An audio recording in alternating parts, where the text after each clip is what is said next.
Premier Boyz, yeah. Yo, me and my team is the best in the world.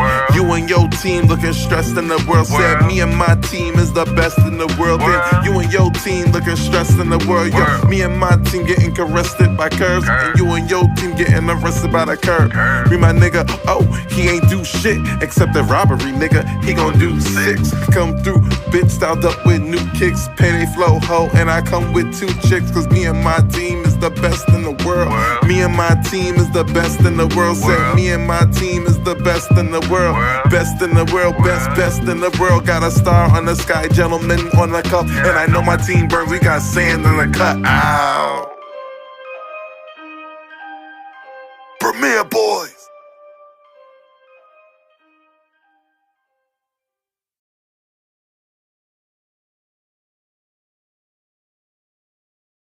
Hello, everybody. Welcome to the Premier Boyz Podcast. This is your boy Ken, aka MrGentleman. And you got me, the star Roddy Rod, here with you for another week. What's good? Start time. Ken, could you help me out for 1 second, please? Long live the chief. That's right. They call me Malimal. Long live the chief. Long live the chairs. Long live the table.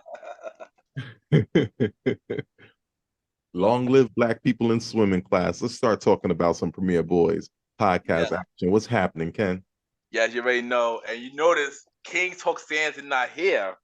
Well, he's not here because he's celebrating. It's his birthday. So happy birthday to King Talk Sands. And if he come in, then he come in. But if not, then celebrate your birthday, bro. You don't have to come in. You don't have to come to work.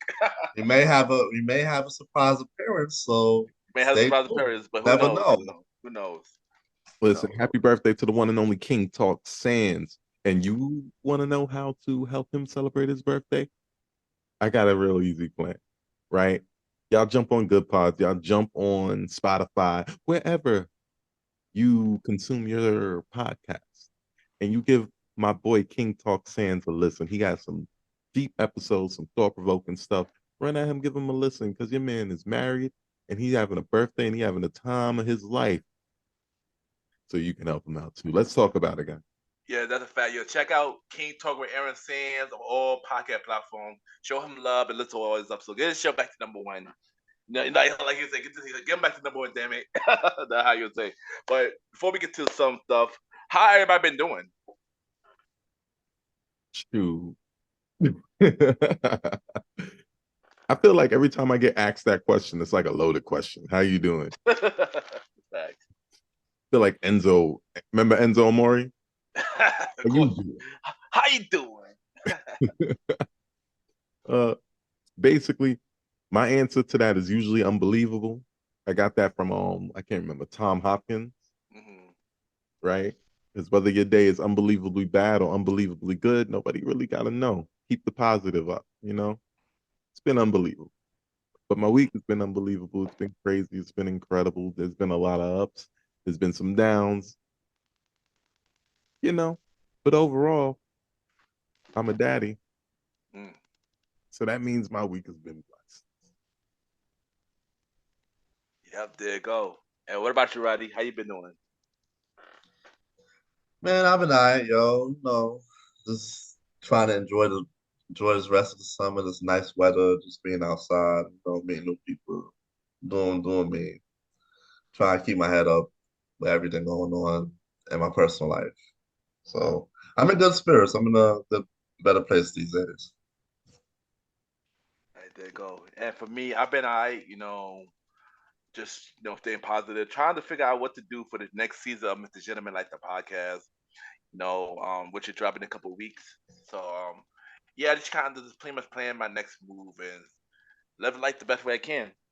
So yeah. Yeah. I was waiting for it. I haven't heard. You went a whole 4 minutes without a yeah. A whole 2 minutes. Watch it. That a fact. That a fact. We don't get the chair happen. You ain't know chair gonna happen eventually. But yeah. So before we get to our Premier Boy segments, we got a lot of rest in peace announcement. A lot of them. Cause we haven't been here. We didn't be here we didn't have an episode last week. So So we got a couple of recipes announcements. First thing first, recipe to DJ Casper. He was the DJ that did the Cha Cha Slide. He passed away a A couple real weeks smooth ago. name. Yeah, yeah. He Rest, passed away a couple weeks. Yeah, he passed away a couple weeks ago. He had cancer, and yeah. So recipe to DJ Casper. rest in peace to DJ Casper, but Yeah, cancer.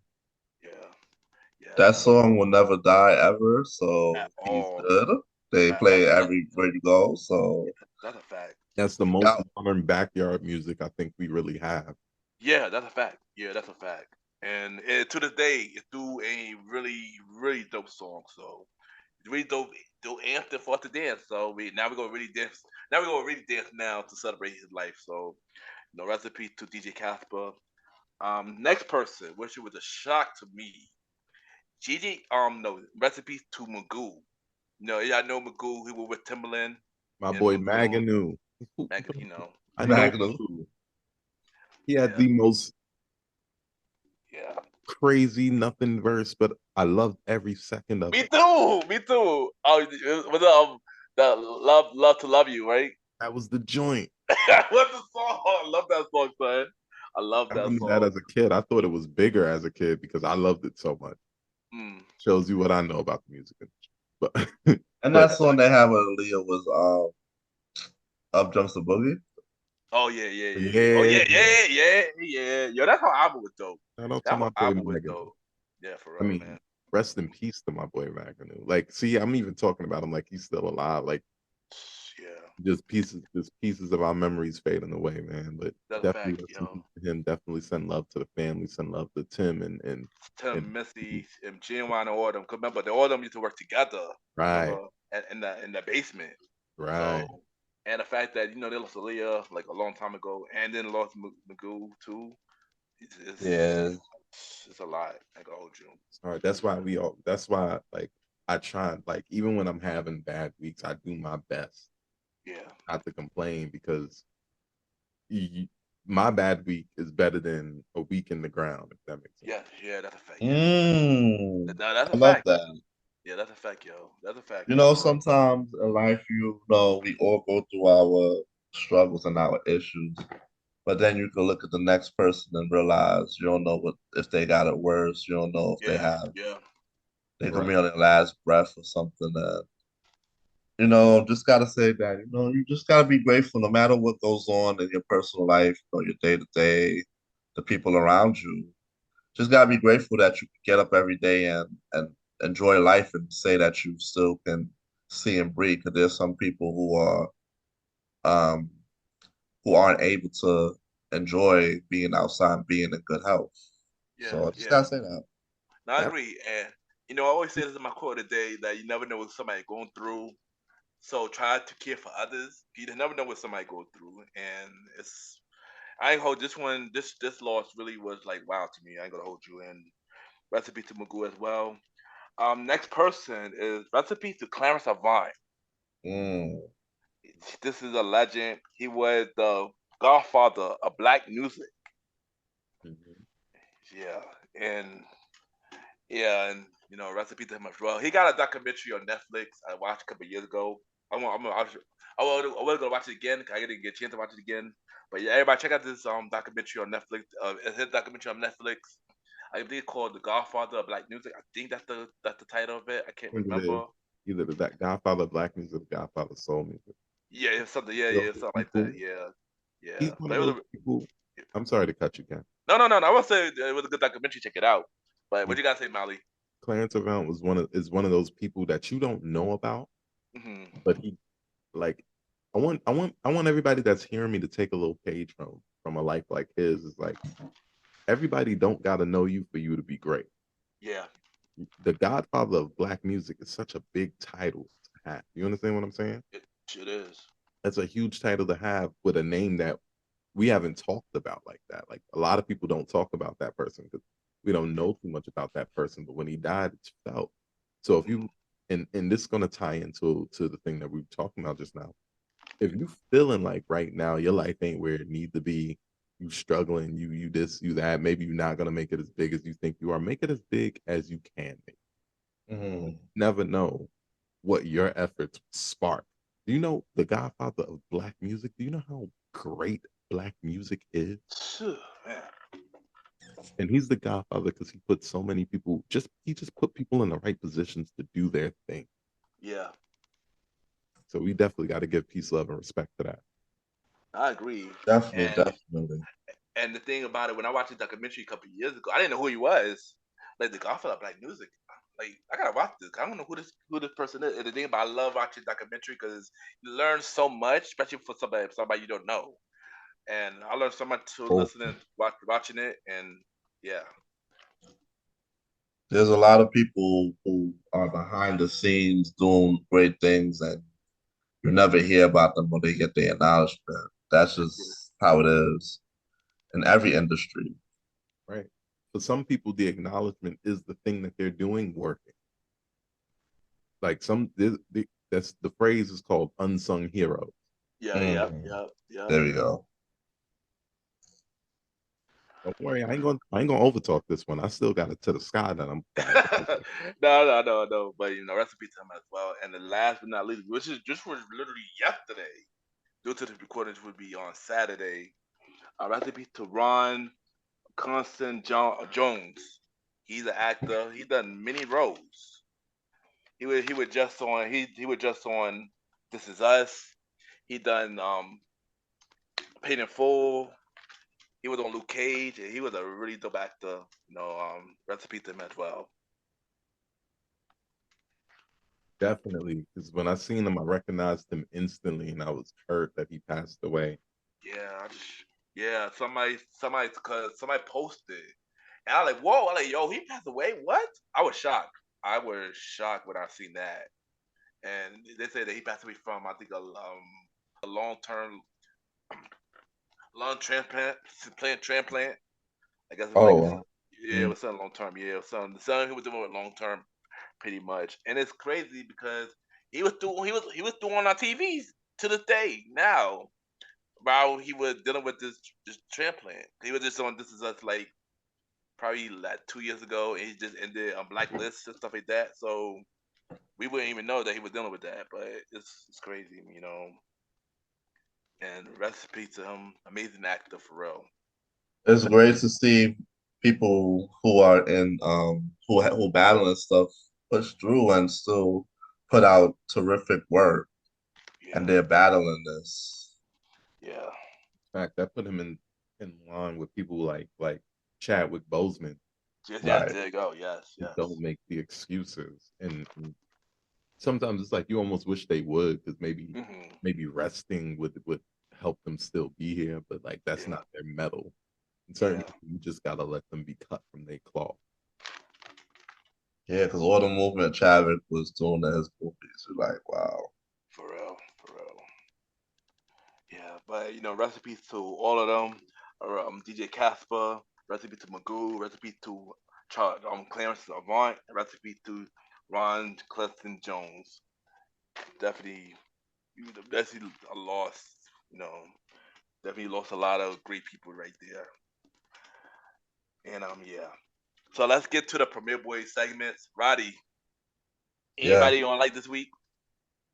I think this has been a good week for me. I think I've been in a good mood, and I don't like it. I like everything this week.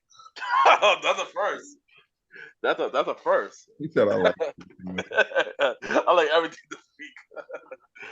That's a first. Out of the sky, Malimal. What you got? Wait. Whoa. They put him over. You don't just get to like shit and move on. We have a contract, Roddy. All right. Jeez. What do you mean, bro? So, to the sky. Here's how we're gonna start this, because I had a lot of places I wanted to go with this. There was a few things that I seen over the time that we were away. Yeah. That made me want to, just chat. Now, one of the biggest things I know we're going to be talking about later, so I ain't going to make it to the sky today. Not even because I'm gonna get to it. Yeah. Especially if the birthday boy is not here, that means I got a little extra time to chat, Right or wrong? That's a Of course, fact. yes, you do. That's a fact, Aaron. And Roddy didn't really have a segment this week either. So yeah, you actually do got extra time to talk. I'm say my piece now. So there was a bunch of things on the table that I would have and could have talked about. I know a lot of my topics lately have been a little bit veering towards the area where people would feel like I'm red pill, right? And I want to talk about that a little bit because I need y'all to understand I'm not red pill, I'm not blue pill. First of all, this ain't the fucking Matrix. Let's make that name up. Y'all watch too much movies. Nigga, where's Keanu? Where's Lawrence Fishburne? Where's his book? They out here making money. Right. But I say that to say this. I want to make sure that we understand that I'm not red pill. I'm about the truth, right? I consider myself a little bit of a voice of the voiceless, the best in the world. That's what the theme song has come from. That's who inspired it. Plucky asshole from Chicago. CM Punk. My boy got it. Oh man. Right. So I'm about the truth. I'm about being honest. I'm about open communication, right? I'm about the ability to communicate. I'm about the knowledge of what communication is. Now, let me break down what communication, right? When you communicate to somebody, and I feel like we've talked about this, but we're going to talk about it again because it's important, right? When you communicate to somebody, your goal is not just to have them hear what you say, but to understand what they're saying back and to relate to them, communicate. The word there, the beginning of the word is commune, right? That means to be with, that means to share with, right? So we must commune each other's language to each other. Now, you think just because I'm speaking English and you understand the language English that we are speaking the same, that's not how that works. You have to really be engaged in order to communicate. That's why I must communicate to y'all that I am not a red pill person. Because the problem here is a lot of my to the skies have been about terrible women doing terrible things, right? A lot of these long talks, I'm really happy to go in on terrible women doing terrible things. Now, am I just as happy to go in on terrible men doing terrible things? Yes. But the reason I've been on this tirade is because terrible women that do terrible things, hide it, and then have not so terrible women praise terrible things or try to create a world. Listen to my language, create a world where this person is a victim for bad choices and terrible action. Fuck bad choices, purely terrible action. Fellas, let me ask you a question. When the last time a shorty got in trouble for hitting you? Don't worry. Say that one more time. I said, when the last time a woman got in trouble for hitting you? For hitting me or hitting the dude in general? Hitting you specifically or a dude in general? Well, hitting me. Well, I don't know. I can't answer that. I don't get hit. But I don't get hit. Laugh. but hitting a dude in general. I don't remember. I want to say Jonathan Major situation, but I could be wrong. She didn't even get in trouble. Yeah. They already knew for like a month before they decided they wanted to do anything about it. Yeah. That she had hit him, assaulted him, broken his house, did all manner of weird stuff, basically harassed and stalked this man for a long period of time, even after he told her via text message. So there's records that we are not doing this no more because you crazy. Right?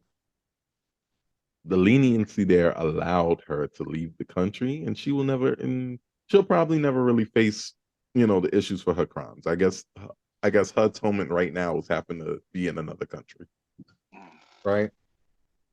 Big freaking whoop, maybe. I don't know. My point is, if I sound red pill, it's not because I'm red pill, but it's because the balance is off. Mm. You understand what I'm saying? Yeah. I don't. What I attribute to people who go super hard about this red pill thing, right? If you're a dude and you go super hard to say that you're a red pill dude to jack on Kevin Samuel's swag and say you're a high value man. Hold on, let me quick side note. Every YouTuber with a podcast that can get a bunch of bimbo women on that podcast and then try to talk to them about serious relationship shit. Could y'all stop that shit? Please do. I mean, I know it's a lot of those. It's a I know whole it's a lot. lot of them. Gee Louise. And it's so and easy. But no, say yeah, no, let's say it be popping up random too.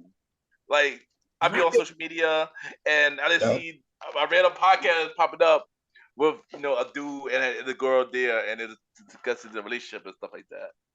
Not even that. Here's what I've seen, because I'm watching YouTube shorts. I watch it for the little wrestling clips. Yeah. Yeah. Yeah. I like that. And they keep throwing me Fresh and Fit. They keep throwing me Pearl. They keep throwing me Pearl sitting in a bunch of cast of other women. They keep throwing me this new one I keep seeing, which is basically white Fresh and Fit. Wow, never heard of those. They have a white version of them. Oh my god! I don't think they mean to be the white version of them, but they literally do the same thing. It's just white people. It's like a white dude and generally white bimbos rather than generally mixed color kind of Latina bimbos. Oh like my god! Either way, they pick a bunch of bimbos. This podcast seemed like they kind of half and half. They pick a bunch of people they know are kind of airheaded, and then they pick a bunch of people who are not as airheaded, but also they pick hyper. They do the thing where they pick the hyper liberal versus the hyper conservative. Oh yeah. And then they have the bimbos who are typically hyper liberal say dumb shit, and then they shit on the dumb shit that they say. And then that pretty much go viral, basically. Right. It's like that doesn't represent the best of anybody in that situation, right? You're not picking the best women, the smartest women, the most well-educated women. You're not picking the women who can communicate their point the best. So I don't mean to disparage anybody by calling them bimbos, but I need y'all to understand. If you're sitting, I need you to understand, if you're sitting on a podcast with a bunch of men that are probably going to yell at you for the things you do while dressed like you're about to strip for that same podcast, but you never actually do. They brought you up there just to be the bimbos. Like they literally brought you up there to be the punching bag for their superiority points. And that's the problem with the red pill thing. Like, nobody's talking about balance. Nobody's talking about everybody getting together and kind of working with each other through each other's things like that, right? Kevin Samuels spoke about that, but even he got a little heavy-handed with the insulting people, right? And little is definitely an understatement. By a dog, if you're mad. But my main point is, we're not communicating what we need to communicate. Like, people are coming to these spaces and they're not talking about how to get everybody on an even plane, how to put everybody on. Like, a podcast that not put everybody on, but get everybody, not just have a real conversation with real people who can get across points so we can move closer together. You know what podcast does that? What? Tonight's Conversation. And they are the pure most monetized podcast I've seen outside of people like Joe Rogan and stuff. Because they're going on tour, they're doing their talk sessions in front of people, they're selling cards, all this stuff. My Kingdom woman loves them. And she loves them not because they always pander to the women or pander to the men, but because they always pander to the truth. Right? And that's what I need us to start doing. we as a people need to pander to the truth, right? We need to stop pandering to our biases. We need to stop pandering to our assumptions, and we need to pander to the truth, right? And that's the goal of these conversations. That's even the goal of a podcast like this. I get my two bros together. We talk about things. We match on topics, and then we bring points, and then we grow and we learn. That's the point of you, the viewers. Wait, how's you? The fan. The Hey. fan. The premier fan. The fans. You know, it's in the words of King Talk Sands, you, the fans. But that's even the point of you listening to a podcast like this, because like the point is to grow your knowledge, not just to put yourself in an echo chamber that lets you believe that you're the best shit all the time. Let's break this down though. Let's break it down.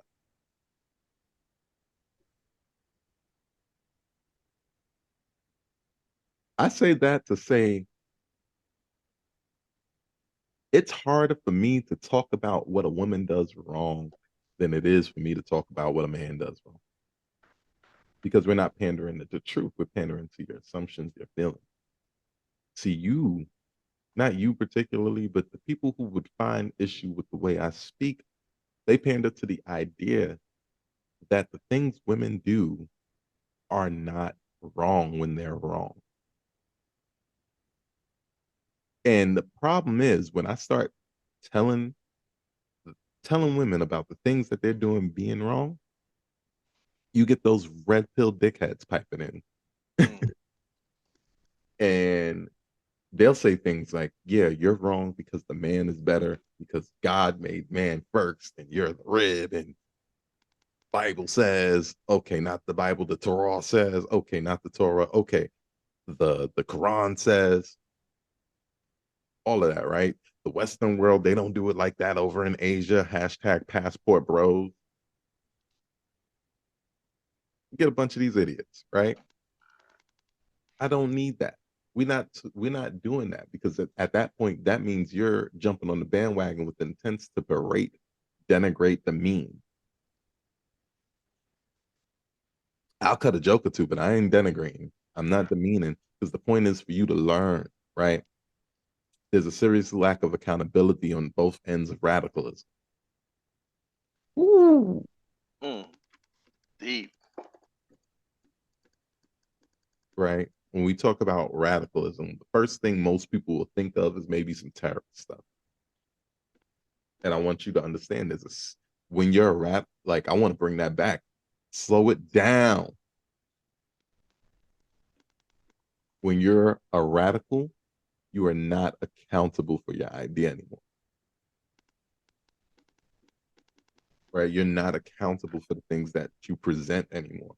When you are a radical, you're not being accountable for your ideas, for your presentations, and for the actions those presentations cause. Right?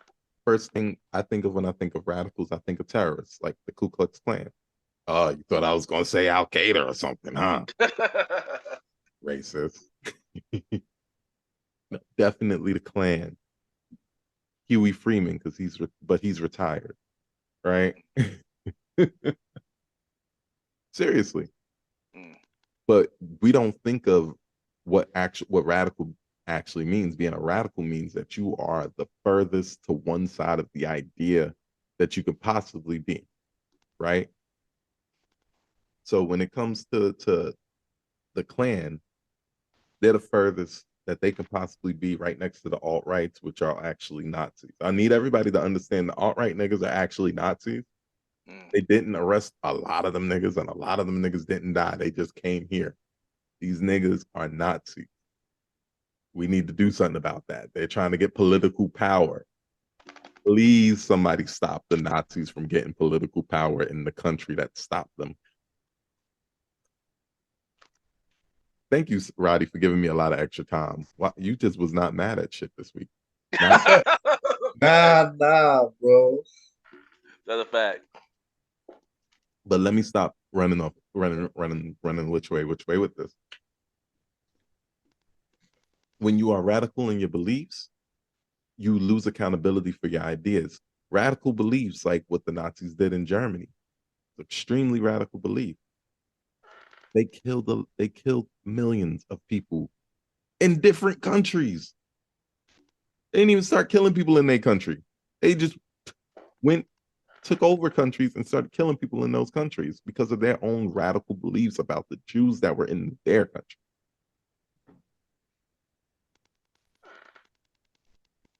Right? Sounds a little dark, right? Yeah, very dark. Let me bring it back to where we were.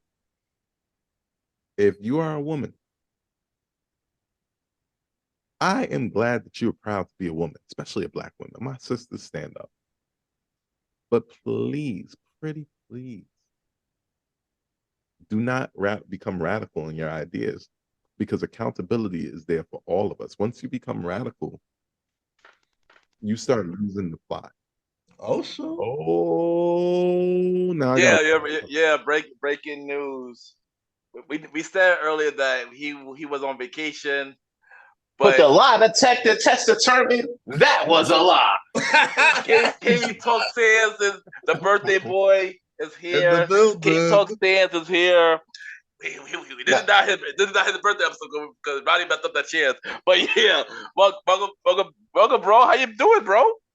Now I'm out here, palm trees and pretty bitches out in Vegas and everything. You know what I'm saying? Checking all that out before we got to fly out for, you know, this whole hurricane or tropical storm Hillary popping up on the West Coast. People get 10 inches of snow. They don't know what to do with themselves. 10 inches of snow. I'm sorry, 10 inches of rain. They don't know what to do with themselves. Oh, okay. They get 10 inches of, listen, I'm still a little nice, you know what I'm saying, from the weekend. If they get 10 inches of snow over there right now, I'm not, we can't do the podcast no more because the world is ending tomorrow. Yeah, you know what I'm saying? I'm stuck out here. You feel me? The good side is I'm stuck in Vegas. So I ain't mad at it. All right, there you go. Hey, bro, welcome to the show, yo. But hold on, Mally, you ain't done shit out of the sky yet, right? I'm not. Let me wrap it up though. You came just in enough time, saying I'm talking about we talking about radicalism and ideas. Look, Sands, I even mentioned you earlier because we was talking about them. Who's them? You. The fans. Who's me? The fans. Oh, the fans. Yeah, the fans. You gotta love the fans. Yeah, you gotta say it the way you gotta say it, son. You got, you know what I'm saying? Like we talk about shit up here on this podcast and everything, but it really just boils down to you guys, the fans, that keeps us number one every single week. And to that, I thank you. Oh, thank you. And the ones that engage. You're just doing these sound effects. Oh, comments. Roddy, we got to put Roddy on. But let me finish up real quick, right? Mm-hmm. So, just to recap, because my boy Sands is in the building, I'm not a red pill guy, right? I may talk a lot about women owning their stuff. I talk a lot about women not shunting the things that bad women do just so they can praise the women themselves. We can't do that, right? Over the last month and a half, we have seen example after example after example after example of very bad women or women getting the benefit of a doubt immediately. There's literal evidence and proof. Like the Jonathan Majors case shouldn't even be a case because they had that evidence and proof since like the second week. Right? The Lizzo thing, evidence and proof, but people are still holding on to that hope. Doja Cat is basically abusing her fan. I heard. People holding on. You understand what I'm saying? I want us not to, but I don't want us to use this to denigrate. I want us to use this to get people to their accountability because once again, in radicalism lies a lack of accountability. See, radicalism kills people. Radicalism hurts people. Radicalism is not a collection of ideas being brought together so that we can learn how to move better with ourselves and with each other in an interdependent world. Right? Yeah. So These are facts. if you hear me up here and I'm talking my shit, do not jump and try to talk your shit because you think you're better than somebody. Especially because the type of niggas that do this are generally very ashy. Generally very ashy. Generally don't have the status that they wish they had. Generally don't get the pussy that they want to get. It's all losing. You understand what I'm saying? But I know a women, few of those dudes got, demonetized for talking wild shit. they And should. they were looking rather ashy. Yes, they do. Shout out to Fresh and Fit again. At demonetized. Just for being ashy on a regular basis. The niggas be ashy. Yo, Sam, Nah, facts. you wasn't here for this part, but let me bring. I was telling them about why in the world would you as a woman go dress scantily clad, start pumping your OnlyFans on a podcast where you know for a fact the niggas are going to shit on what you do? But here, I could explain that part, right? I could explain this part because it's a love-hate thing, right? Granted, on the surface, these ashy ass dudes, they hate on they garner a lot of hate for these women, right? Oh, why are you out here scantily clad? Oh, why are you fucking with all these dudes? You're a whore, right? What's But your deep body down, count? What do you bring? yeah. Meanwhile, in the midst of all of this hate, this hate text, this hate chatting, you know what I'm saying? You low key searching in the description for Shorty's Instagram, which then leads to their OnlyFans. And then you gonna put your hard-earned dollars. I'm talking about these ashy niggas. You're gonna put your hard-earned dollars into these girls' OnlyFans, into these girls' wallet, after you just spent 3 hours trashing them on a pod. You feel me? Fact. This is a fact. That's what they do. It goes back to the whole simping thing. Mm-hmm. But they simply in the position of, oh, we're red pill. We're better than you. Like they literally just bring these women up on these podcasts to show that they're better than them mentally. That's and these women keep coming up to these shows. Why? I'm off topic. I ain't gonna lie to you. I gotta plug something. Hold on. My bad, bro. So say your shit. Make sure y'all check out that Sim Coach on Star Time. Back to you. Interrupt me for a plug. Nah, I wanted to get before y'all went on topic. So back to you, Valley. God dang it. It's Star Time. You better check out my boy's show. Y'all stop playing with him. But let me wrap up here. I'm not a red pill. I'm not a blue pill. I didn't like The Matrix that much to even entertain more analogy for that. Right? I live in the real world. I live in the world as it is presented. I will always be someone who panders to the truth. So I'll tell you, like I always tell you, when you hear me on these podcasts, understand that I am doing my very best to tell the truth. Because honestly, I give a fuck about anybody individually when I'm saying certain things. It's a general statement about stuff that we as a general people need to get together. If we drop in general facts, let's make sure these facts are generally correct. My opinion is like your opinion. It's like anybody's opinion. And they're all also like assholes because we all got one. But the facts are the facts. And the facts are, we love women over here. Women need to be accountable for their bullshit. And having a penis does not make you better than a woman, just different to the sky. There you go. And that is Malimal out of the sky. I also want to just not to cut you off, Ken. I just want to say you mentioned something about the Matrix, right? And how they use that for their talking points. Right. It's funny you mention that because the original creator of the Matrix is actually, A black woman. Yeah. yeah, the same black Whoa. women that they talk down on. Yeah. Whoa. Yep. Yeah, Both- Yeah. yeah.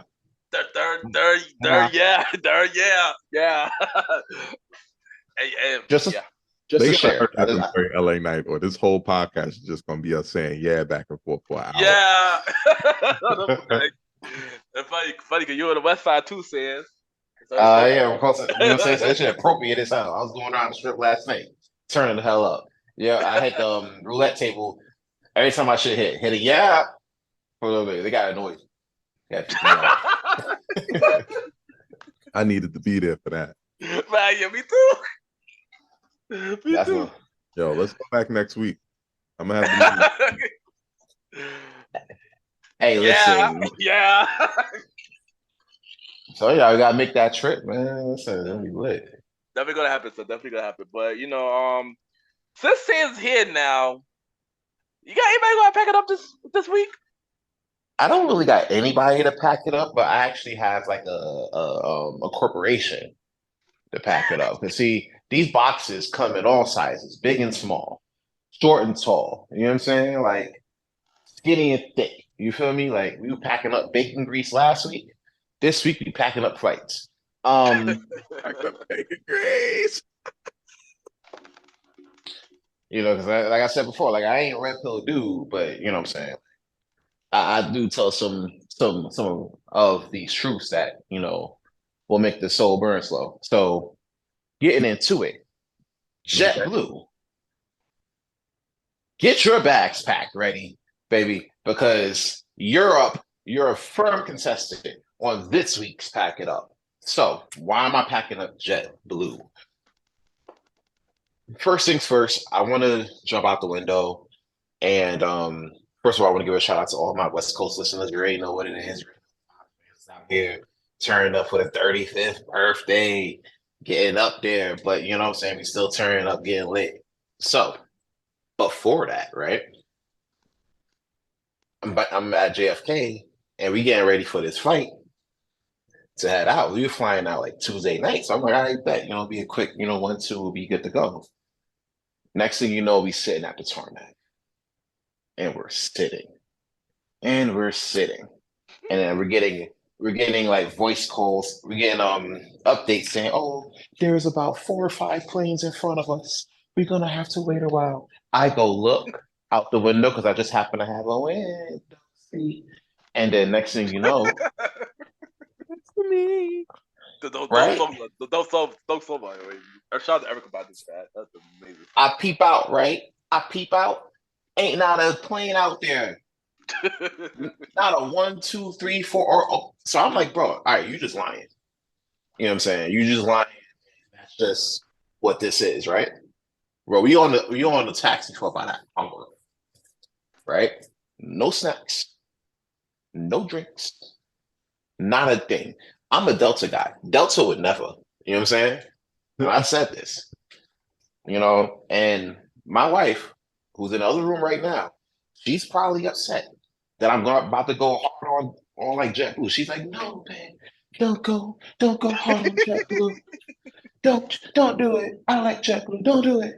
Nah, fuck that. They got to get the smoke. So we finally get in the air, right?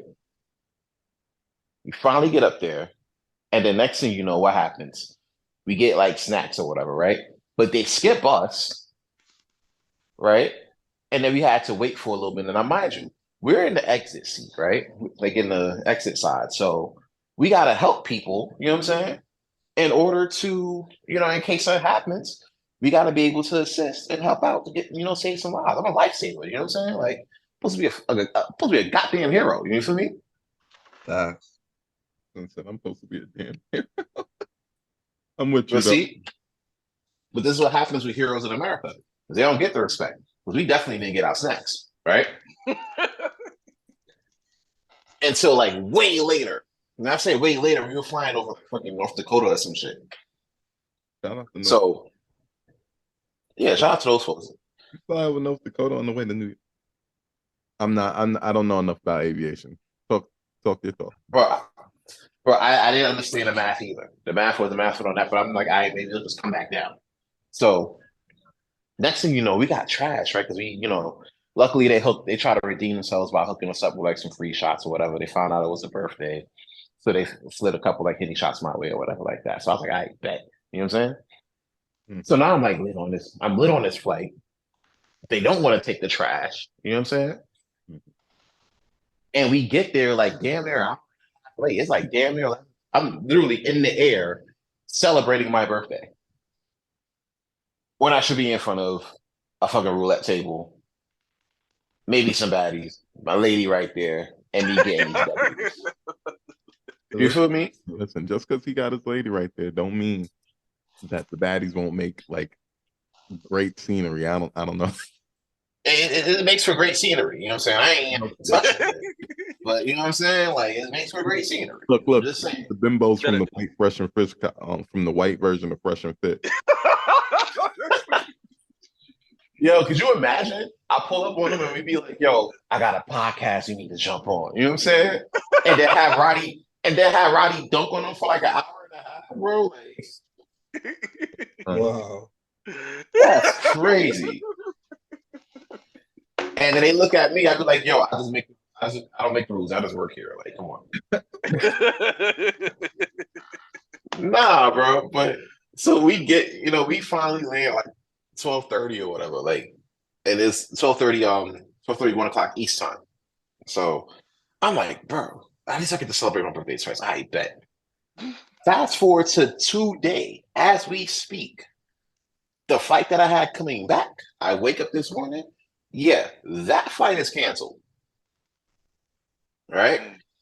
And I pay some bread, bro. Like I literally was going back and forth jousting with JetBlue trying to figure out like what's what. Thankfully, I do got an earlier flight to like set up, so we'll work it out on there. Bro, how come out of all the flights there, the one I booked canceled? Delta would never. So yeah, for passing up snacks or people that's there to save lives, for sitting in JFK for a whole hour, just lying to customers, and for cancel, just straight lying. Just like, yo, we late. Why? Oh, traffic. You look out. Clear roads. You know what I'm saying? So I'm saying, like, just go, let's take off. Like, what are we doing? So for all of that and for canceling tonight's flight, yeah, JetBlue, you better go to the baggage claim. Head to your baggage claim. Get you some boxes. Get you that JetBlue truck. And then you put all those boxes on that truck. And then you take that truck to the JetBlue jet. Right? And you fly that bitch. All 5 airplanes in all. And you fly that bitch off a fucking cliff and pack it the fuck up. Can go. And there you go. That is Pack It Up, brought to you by King Talk Sands. And this week you already know what time it is. Time for Mr. Gentleman Review of the Week. And this movie I'm gonna talk about, I only watched the movie because I was bored. It was on this website. I watch my movies on, like, why not? It's this movie called No Hard Feelings. And if y'all watch like movies like Super Bad and stuff like that, those crazy stupid movies, this is one of those. Yeah, this is one of those movies. This is one of those movies about a girl who was dealing bad in her life. She needed to pay off her car, so she got paid to basically date these rich people's son. Oh, and what? She wound up falling in love with the son? For Yeah, real? And then found out the Gambit and didn't trust her? Yeah. That's pretty much the whole movie. That's pretty much the whole movie, pretty much.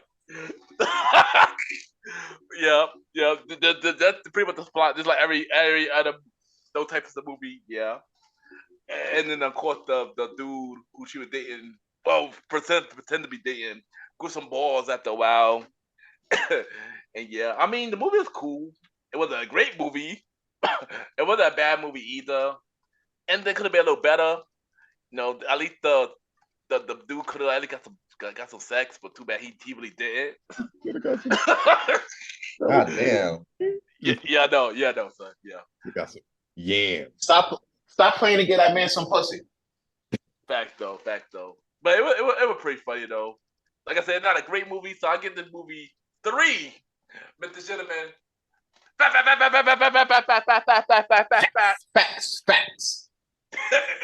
There you go.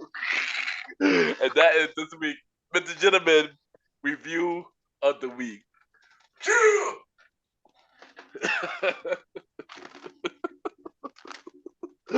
Oh shit, that was funny. That was funny review. Now y'all know what time it is. It's time to see what everybody. You know what time it is. It's time to see what everybody listening to. This is pretty much one of my favorite segments because I love music. What's in everybody's headphones this week? Who going first? Who would have started? Anybody can go first. Sans, you here? You go first. You here now? You go first, Sans. All right, so real quick, right? I'm on vacation, right? So a lot of my apps get neglected. You know what I'm saying? Monopoly Go. Neglected. What? I looked up. I neglected it this weekend. I came back. All of my stuff was gone and everything. You know what I'm saying? I had to come back and get it. As shit. So I gave y'all a break. But this week, yeah, I'm coming back for all that other shit. I'm coming back for mine. Another app that was neglected crazily was Spotify. And I only listened really to my Spotify like during that whole 1 hour sit down. You know what I'm saying? Like yeah. During that 1 hour layover. You feel me? So I haven't really, you know what I'm saying? Yeah. But currently what's in my headphones this week, Bad Habits, Steve Lacy. You know what I'm saying? All I'm gonna say is I know a few ladies like that. And to them I say, too late.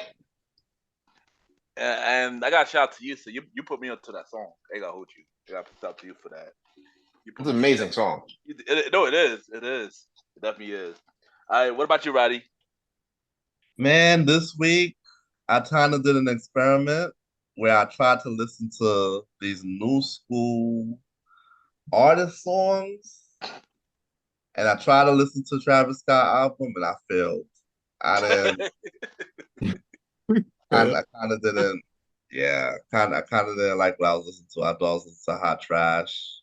Yeah, then even. Bro, let me ask you a question. Yeah. Between 1 and 3, how many packs of ass would you give it? 3. Oh, Especially the fact that You gave it a full 6 cheeks. especially the fact that all of my YouTube and stuff, they was posting a new Sexy Red and Sukiyana Oh God, combo all over, so I couldn't escape it for the week, bro. So it was annoying. That and the Ice Spice collab with Wait, hold on. You said Sukiyana and Sexy Red, so oh God, here she goes. Oh no. And Oh, Skirt God, Water Yellow. Please Oh don't. no. Please Nah, don't. come on. Nah, bro. damn, I gotta beat it up. Come on, Roddy. David gonna be really shout out to David. David gonna be really upset about the follow. My boy David. Shout out to David. Shout out to him. He already expressed his opinions on your innate love for Sexy Red lyrics. That's a fact. Wait, who said that? And I humbly agree. A Premier Boy listener who listens to the show every week. One of the fans. One of the fans. Yep. Like every week, son. He listens on Good Pie every week, man. We got shout out to David for us because he done this every week. What about John Thomas? Oh yeah, John Thomas is another one. Shout out to him as well. Shout out to John. Yeah, Thomas shout out to the bros, the friends of the show, John Thomas, David, and all y'all who listen to the show every week. Make sure y'all like, subscribe, and keep building up the success known as the Premier Boys. Shout out to David. And honestly, I'm glad David understands what we be going through when she be out here at Pound Town like she just left Pound Town with a nigga that just took the bitch down. Yeah, that nigga Basically, bitch down. oh, after you, I got something to say. Finish what y'all saying, because I'm gonna keep just. Yeah, please. Yeah, Roddy, go. Say, gotta say, Roddy, please. This is All right. So my biggest concern today's music is just really hot trash and samples that are just ripped from the original and not remixed, and basically music that your ears can't fathom to enjoy. Like, what are we? These aren't classics I could put on in 2030 and 2040. Yeah, and side note, so to pick up what Roddy's saying, I've been saying this pretty much half the season. I've been saying this half the season, literally, about today's music. Oh no, listen, it is not. I need y'all to understand, bro. Oh, also, I'm not done. I'm not done. Man, you got next, man. I got you. Yeah, you got next. But let me just finish this last piece. Also, to pick up, also, Roddy, Travis Scott album been number 1 for 2 weeks already. Yeah, And that shit is upsetting the fuck out of me. Yeah, 50 years of hip hop, everybody. 50 years of hip hop, everybody. I'm not even mad at it. I'll be honest with you. I'm not mad at it. I'm So not are mad you that saying Travis that you're Scott. a big fan of Travis Scott, like huge fan? Oh no. I'm not saying I'm a huge fan of Travis Scott. That's not going all the way there. Yeah. But Oh, boy, don't jump out the window. That's out the window. Oh. Yeah, about to have me jump off my 19th floor balcony. Like, come on, huh? Nah, but you guys got to understand too, and I said this last week. This isn't 2 weeks ago. I'm sorry. This is not for this era of music is not for us. I was literally just about to say that. Yeah. It's not. It's not. You got a lot of these young boys out here that consider Drake as an OG GOAT and Travis Scott as the current GOAT. You know what I'm saying? Sexy Red is the new Nicki. You know what I'm saying? And that's what it is. I got a lot of young dudes coming, even out here. A lot of young dudes coming to me talking about, oh, you see Sexy Red. I'm like, yo, who do you feel like is a baddie? Wait, Sam. And who do you feel? Yeah. So they saying basically, Sexy Red is Nicki Minaj if Nicki Minaj's booty hole was brown. Gotcha. Oh my god! Bro, oh my god, bro. You said that. They looking at Nicki Minaj like auntie right now. You feel me? Like Ice Spice, Sexy Red, and there's another one. One of those little girls. Lotto, yeah. Like Lotto. They see her. They see those three as like, yo, listen, you can't argue a young dude down about a Sexy Red. You cannot. I tried. You cannot. They will defend that to the end. Their defense will be, oh, well, I know her booty. I'm like, nigga, you thirsty. You better go beat your meat to Pound Town. The fuck? Oh, there we go with that. The more grandma raised ass niggas. I got some more to say. Some of those. I got something more to say for this. All right, finish it, Roddy. Finish it. Then all right. Go. More of the story between my regular playlist and trying to explore new music. The new music just filled my ears. I just couldn't do it, bros. And I think I'll just stick back to my regular 90s 00 R&B list. That was what I was in my head for this week. There you go. What about you, Molly? What about you? Oh no. Don't act so. Don't worry. My booty hole's not brown. Yo. Well, we don't care about what color. Hey, yo. Oh, that is wild. Hey, yo. It was funnier than it was funnier in my head than it came out.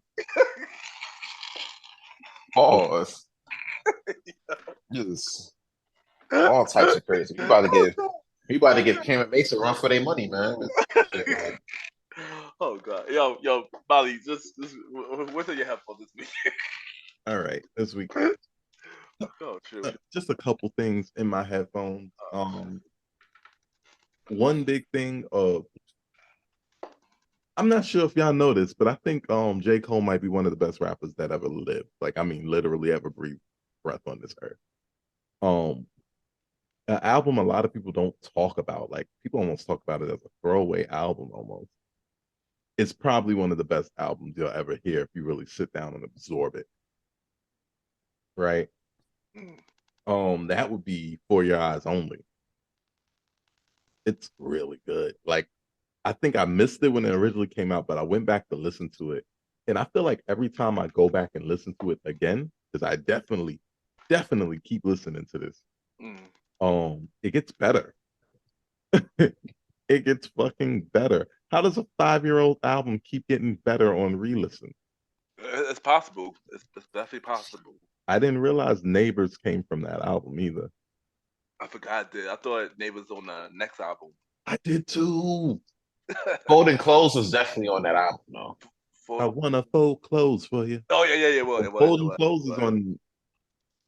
I think it was on that. Yeah, I think it was on For Your Eyes Folding Only. Clothes is on KOD. Oh, okay, that's okay. Huh? Call a flip. Hold on. We're gonna do a fact check. Premier fact check. Premier Boy fact check. I could have sworn that was on For Your Eyes Only. Thank you. Guys, do you understand me? For yeah. It's funny because we spoke about this album like a couple of albums ago, 4 episodes ago, I believe. I'm just saying it keeps getting better. Let me see. What song did you just? Oh shoot, you was right. And Folding Clothes. It's crazy. She's Mine Part 1, Folding Clothes, Deja Vu, Immortal. Deja Vu is my song. Deja Vu. And then the title track, For Your Eyes Only. Them 5 songs right there are better than 90% of rap. Period. So like, I can concur. If you haven't listened to them and really like, if you're really on this, just sit down and listen. It's so fire. The other song that popped into my head, it popped into my head because of, let's just say I found out I wasn't blocked by somebody that I thought I was blocked by. And let's put a little nail in that coffin.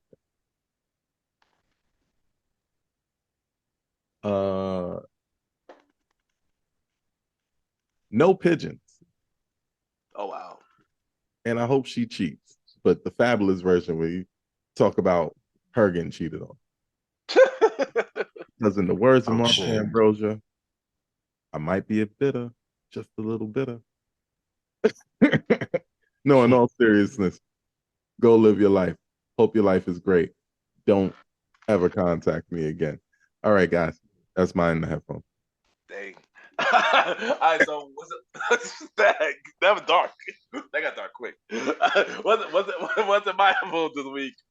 Yeah, you know, I listen to Sade. You know, one song called "By Your Side." But the Sade?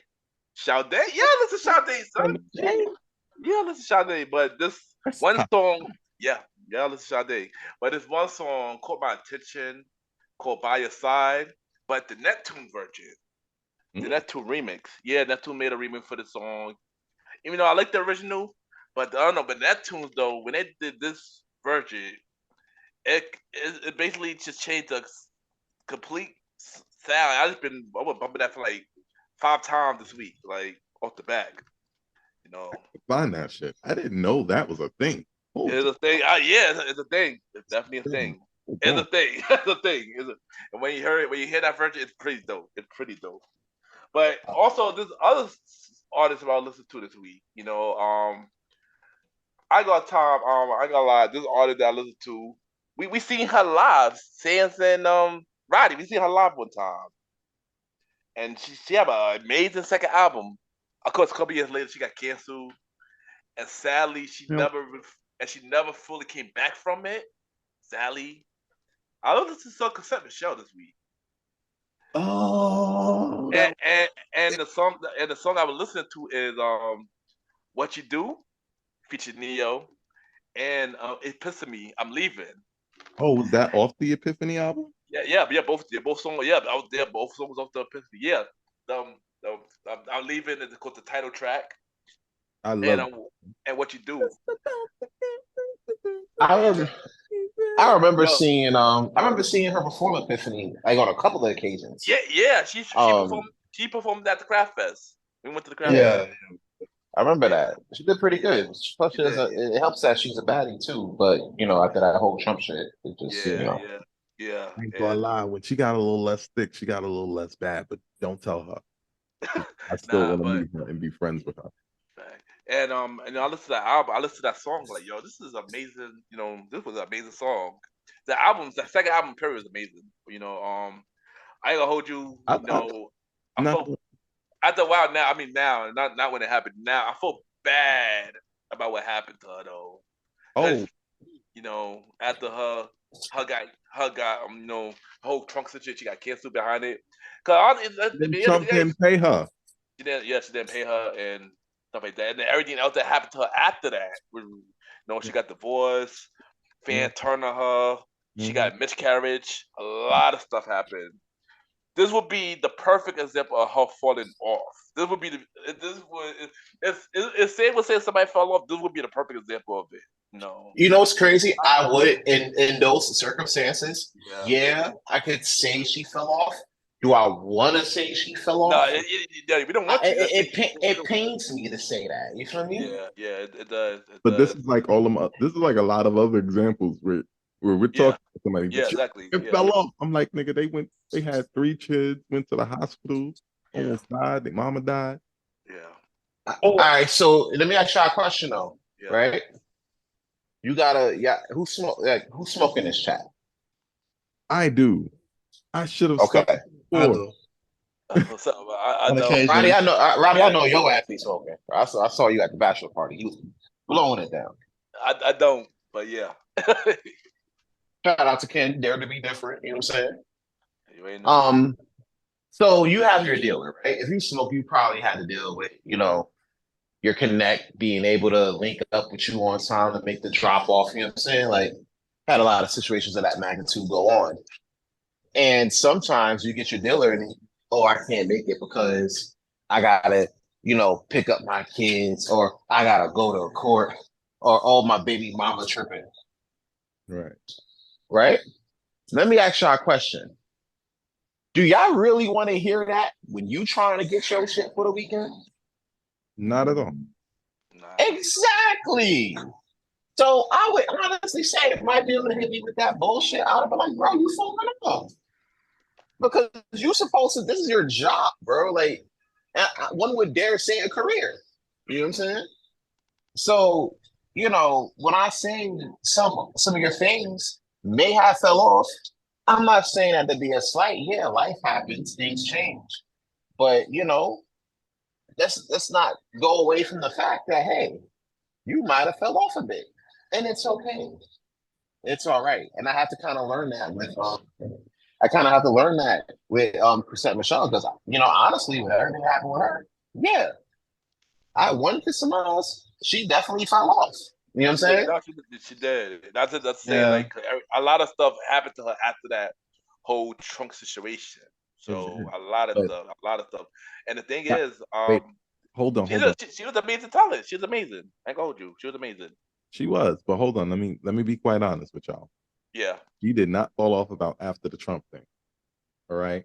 Let me ask you a question to prove my point. What was your favorite song off Let Freedom Reign? Let Freedom Reign. Actually, I actually heard that some song of that album.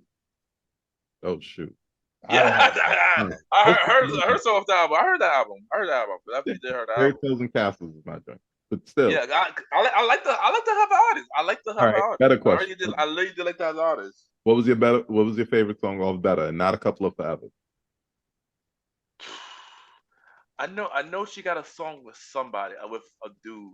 I can't remember who the person is, but I can't think. I didn't hear that whole. I didn't hear the whole album. That's what I'm trying to tell you. Yeah. The reason she had to do that thing for Trump is because a talent as amazing as her needed the money because Yeah, of course. I mean, of course, at that time I didn't think that, but when I was watching Ross son on YouTube recently, I kind of get it. But yeah, you know. And just for the So record, percent before we get out of here, yeah, you are forever tied in my heart for my favorite debut album of the early 2000s. I mean, of the 2000s. If you don't count down, okay, you're in third place for my favorite debut album of the 2000s. Right, third, fourth, fuck it. You are tied for my favorite debut album that came out between 2006 and 2007. There it is, right there. I can stand on that. No, it's definitely amazing.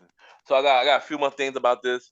I was watching the video, and I forgot that Drake was the leading dude on He Puts Me.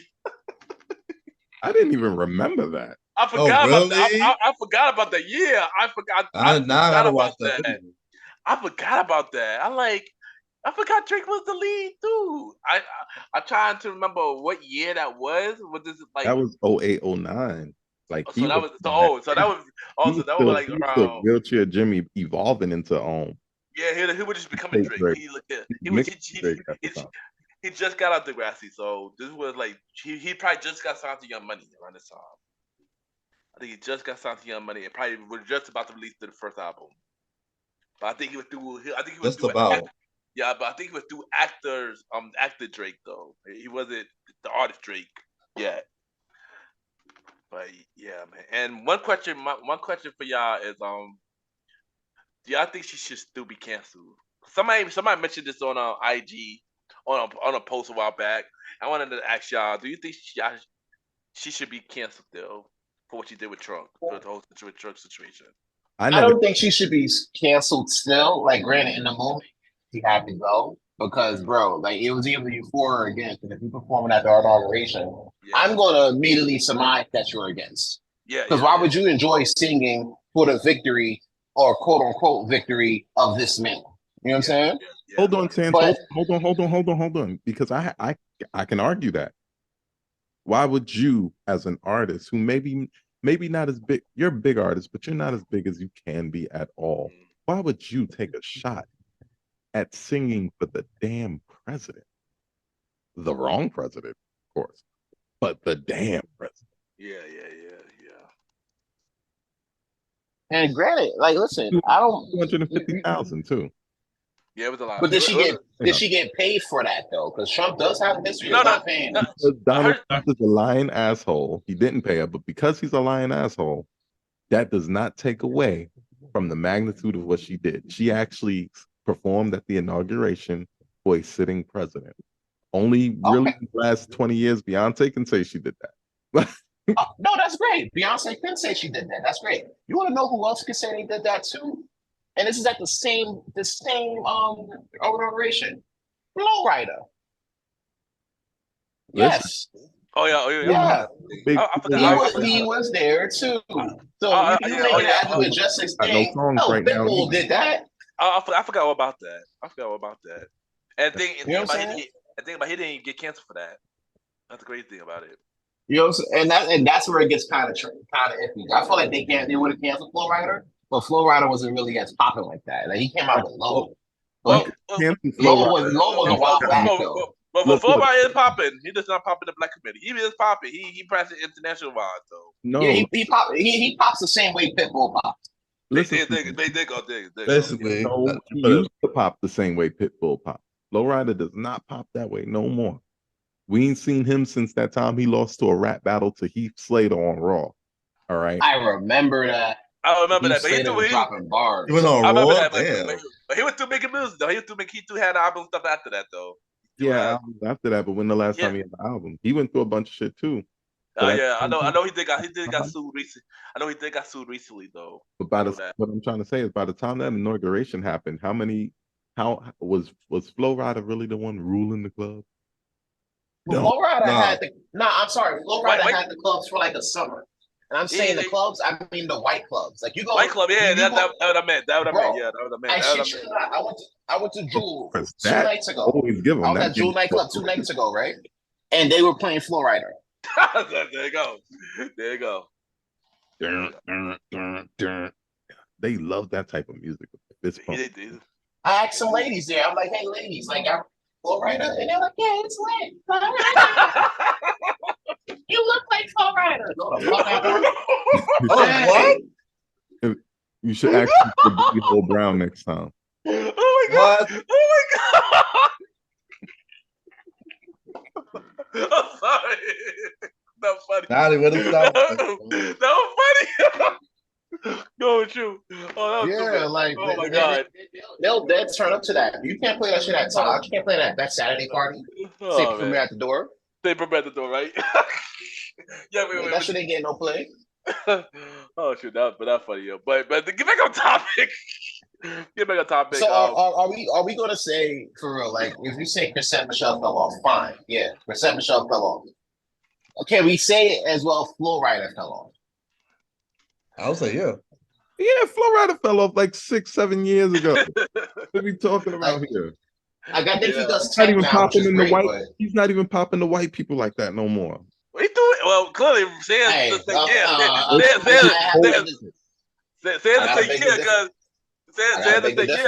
because they said that they'll play him in the club.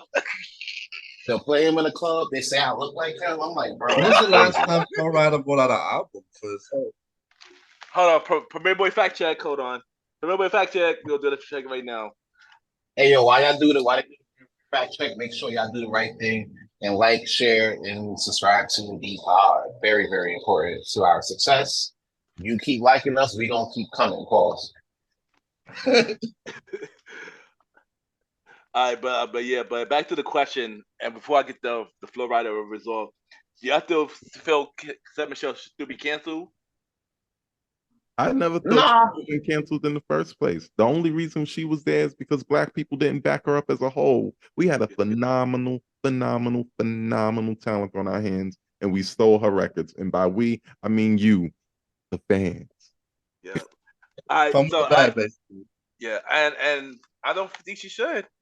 I mean, at the time it happened, of course I was upset about it, but her music is still amazing though. I mean, I always still listen to her music, so I mean, I don't think she should be canceled, but she really need to come out with a body of work that's gonna hit for me to be like, you ain't fall off, you back.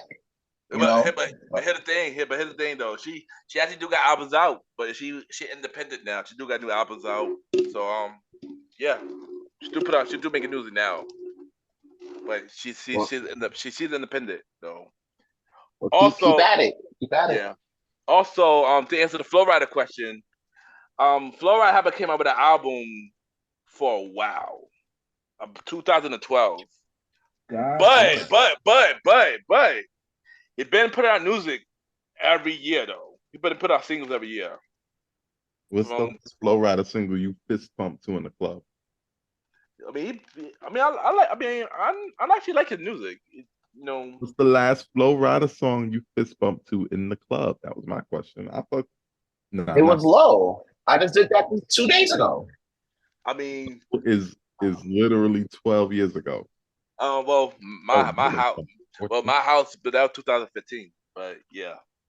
Also, I'm making my point. Thank you guys. Yeah, but he actually got a couple songs though. He had a song last year. He had a song this year called "Good Girls on Vacation."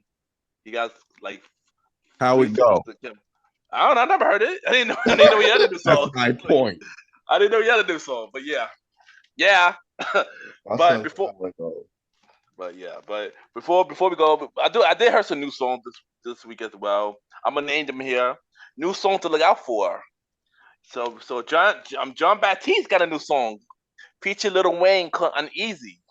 If y'all know about John Baptiste, we spoke about him doing the Grammy episode a couple years ago. Sands and Roddy knew about this. No, he's a Grammy Award winning artist now. Of course, Chris Brown got a new song called "Summer Too Hot," which we'll talk about Chris Brown in a few. Also, Miguel got a new song featuring Lil Yachty called "Number 9." And Ciara got a new song featuring Lil Baby called "Forever." And also, of course, one of the biggest songs that came out this week, Usher got a new song called "Boyfriend." But we're gonna get to that in a few as well. But now it's time for the prequel. Let me add it. Yeah. But now it's time for the prequel. Say it with me, y'all. Small news that matters. So Are we first really thing. supposed to say that with you? Because I never say it with you. I'm not gonna. Yeah, I didn't know what the team thing. This is. I wanted to give it a try today, Mo. I wanted to give it a try today, but next season we try. We try next season. Next season we try. But the first thing we're going to talk about is I just mentioned Chris Brown. So Chris Brown got a new album called 1111. And what dope about this new album is this is Chris Brown 11th album that is called 1111 that is coming out on 11/11 that will have 11 songs. How y'all feel about that? I think this is a great step for Chris Brown because when you think about it, right? 11/11, right? Mm-hmm. I'm looking at 11 tracks. Yeah. Let me ask you guys a question. When's the last time Chris Brown put out an album that was less than 15 tracks? Wow. A long Make an album. Do not just make 40 songs and try to put 30 of them out at the same time. That's a fact, yo. A long time ago, son, because last couple albums been like over 40 songs. Yeah, and I understand you trying to try on Spotify or whatever, it's great. But the thing is, and a lot of the young talent do that too. They'll drop like 30 songs. 15 of them be trash. 10 of them will be alright B-sides. You know what I'm saying? It'll be some decent B-sides. And 5 of them are singles. You know what I'm saying? But that's out of 35 great songs out of a 30-song album, bro, that's lame as fuck. So when I found out that Chris Brown was doing 11 tracks this time, I'm like, okay, bet. So I'm gonna assume that he's gonna do 11 tracks. And those tracks are gonna be like real good. It's like I always say, quality better than quantity. You know what I'm saying? I'd rather you come out with 11 bomb tracks, but fire tracks. I said bomb like it's 1995. I said come out with 11 fire tracks. Then you come out with like 30 tracks and only like 15 of them really matter. Yeah. Boy. You know? So it's a good look. I can't wait to see what happens. I can't wait to find out who he sings about that he knocked out last week. So, you know. Oh gosh, yeah. Let it go. This is a dope idea, dope marketing idea too. I'm actually looking forward to checking out this album. I can't see what songs gonna have. I believe this new song, Summer Too Hot, gonna be on the album. Probably Under the Influence, even though that song came out in 2019, but it became big in recent years. I'm pretty sure we're gonna add that on the album. Fresh to the tour. Now, yeah, this is I'm looking forward to see what's on this album. I mean, Breezy was alright, but hopefully this album better than Breezy. Listen, as somebody who it's hard for me to find a Chris Brown album I can't find something I like on. Even when I gotta dig through 89 goddamn songs. What the fuck, bro? Like it was so hard to listen to Heartbreak on a Full Moon when I liked. Oh my god, that was a lot. I know I liked an album worth of songs on Heartbreak and the Full Moon. The problem was there was 6 albums worth of songs on the motherfucker. So to have him pull out an album where it's going to be succinct, 11/11, I love it. You know, it's the whole Make a Wish thing. You know, at 11/11, you're supposed to make a wish. Yeah. So like, you know, I like that idea. Plus, to see the longevity from somebody like him, who we had to watch grow up, we had to watch him go through his bullshit in front of us, which is hard because people love the virtue signal and try to point to your flaws, your failures as reasons why you can't be better in life after that. And we had to see everything he went through. So I like the fact that he's 11 albums in. Need him to stop being a nigga just for sport. I'm still waiting on Chris Brown's Thriller. Maybe I'm the one that's behind the times. Like I feel like he could do better than the fucking joint album with Tyga. No, I agree. I like we spoke about this on Michael Jackson episode when y'all did on my show. I felt like Chris Brown could be way better than what he's doing when it comes to his music. I agree with that. I agree with that. I think homie peaked already. Huh? I think he peaked already. I don't I think feel he like ever really went into his bag, bro. I He's mean, not getting all he could be. He I- just making money doing the bare minimum for him is the peak of some people's talent. yeah. I need y'all to understand that. I feel like No, no, I feel like if he did peak, it probably would have been Fame. Yeah, that's what I fame. was thinking. I feel like it probably would have been Like Fame. that I ain't gonna hold you that and I think it was it. I think that and Indigo. Like Indigo was his last great body of work, right? Yeah, it was. Yeah, that's true. Indigo. Under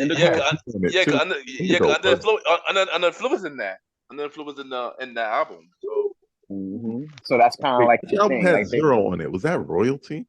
huh? I said, which now I on was it? gonna get into royalty. Hold on. Say what you got to say, Mally. I can hear you. No.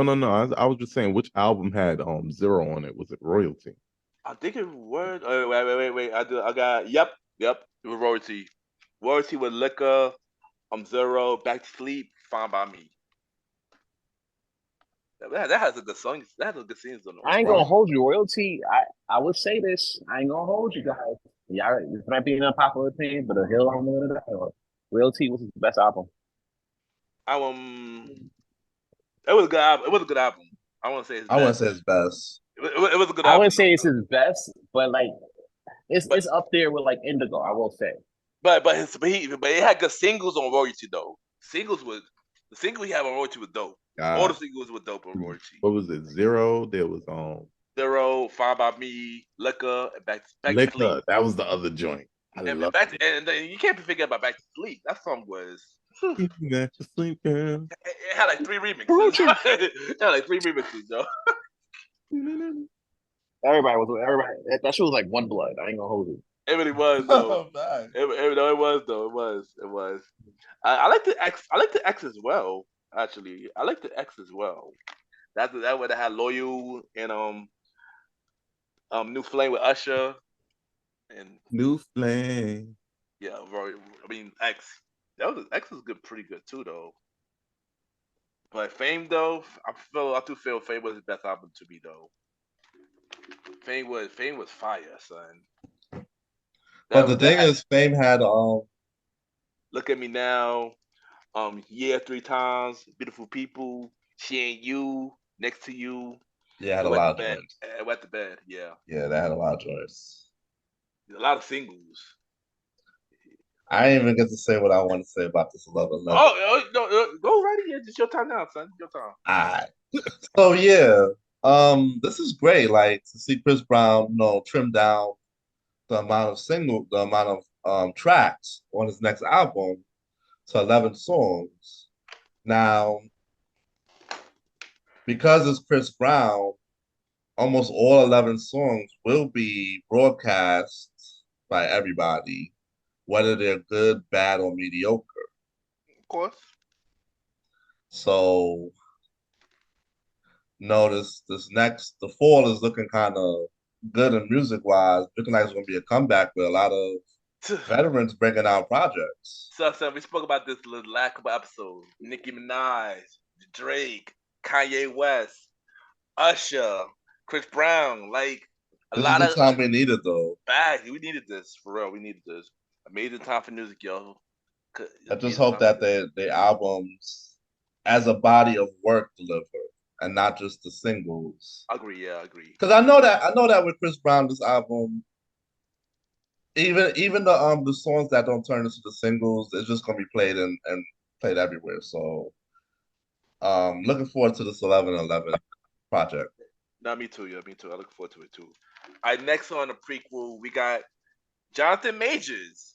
Of course, we know that his trial is on September 6th, but also Disney got a movie with Jonathan Majors that they are planning to release.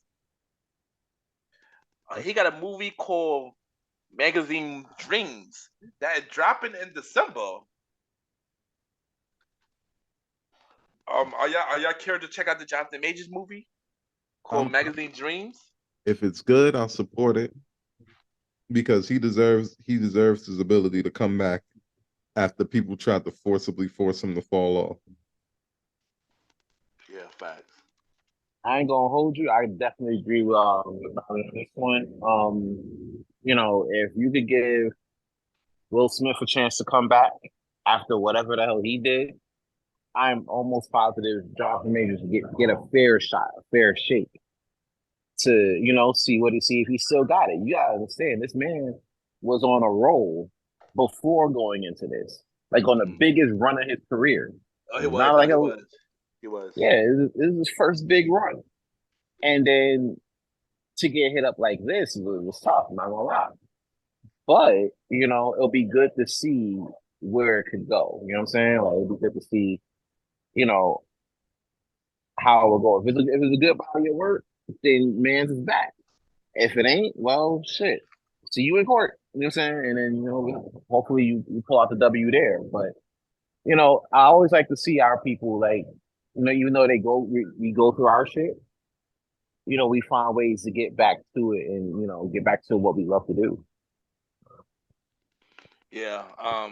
I agree. I'm looking forward to check out this movie just to see what this movie will be about. I agree with Sands. Also, he did have an amazing year this year before everything happened. With Creed and with Devotion and with Ant-Man, Loki coming out, Loki season 2 coming out. So yeah, I'm looking forward to see the movie. Check it out. What about you, Roddy? Let's see how this go. I mean, yeah, let's see if Jonathan Majors come back real strong. I'm rooting All for right. him. All right. So the premise of this movie is magazine dream follow an inspired bodybuilder, Krillin Maddox, who struggled to find human connection in this exploring of celebrity and drama. Nothing that him from the vitally protection dream of superstardom, and not even the doctors who warned him of the permanent damage he caused to himself with his quest. So yeah, I mean, sound pretty interesting. And this movie come out on December 8th this year. Get your money, black man, and There you stop go. messing with them Babylon women. That's what got you in this in the first place. All right, and next thing we got for the prequel is 40/40 closing. How y'all feel about that? 40/40 Club, ESPN on the screen. 40/40 Yep. closing, yeah. Memories don't live like people do. Yep. I mean, You I know. can't say. I mean, I guess sad. I can't say much. I've never been there, but yeah. I mean, what about y'all? How y'all feel about this? It's one of the dream spots that I never had the chance to promote Yeah. and put on for the Mighty Mighty YPG. But, you know, um, it's tough with a lot of memories was made there. You know what I'm saying? Yeah. There's actually now what I've heard about this story, I've been following it kind of intently. I still have my ears to the clubs, even if I'm not really fully promoting there full time. What I heard was they're moving from that location to another location. Oh, so it's not closing exactly. Yeah, the 4040 that location is Oh, closing. okay, Which got it. sucks because it's a historic location. Like, especially, during the time that opened up, we were just starting to like go to parties. You know what I'm saying? No, that's a fact. That's a fact. We couldn't go. We couldn't even go to 40/40 when it was open, son. Yeah, because what it was like, it was a little old, it was an older crowd type Yeah, situation. You know what it I'm saying? was. I think was it 25 and up, right, or something like I that, think it right? was 25 and up. Yeah, it Yeah. was 25 and up. So it was you already knew like what type of clientele they were trying to go for. Yeah. So, it was a big thing. But at the end of the day, there's a lot of memories made in 4040. Hopefully there'll be some new memories at not only the new location in New York, but at other locations. I know they got more than just the one in New York. Yeah. Hopefully like they can keep the brand going. Because it's a pretty successful brand. 4040 Club ESPN on the screen. Shout out to Stephen A. I There you remember go. going to that club looking for opportunity. I was managing my boy Kazi. He had told me he got a link over there. I went over there. It's a beautiful place. I never really got to go over there when it was popping. No, I went over there when it was popping one time. Mm. Somebody invited me. I think my boy Rich. I was young, like 21, 22, so I had no bread. it's just like it was just like that spot. Just I don't know. Jay-Z had a way of making things cool and then selling the shit out of it and bouncing.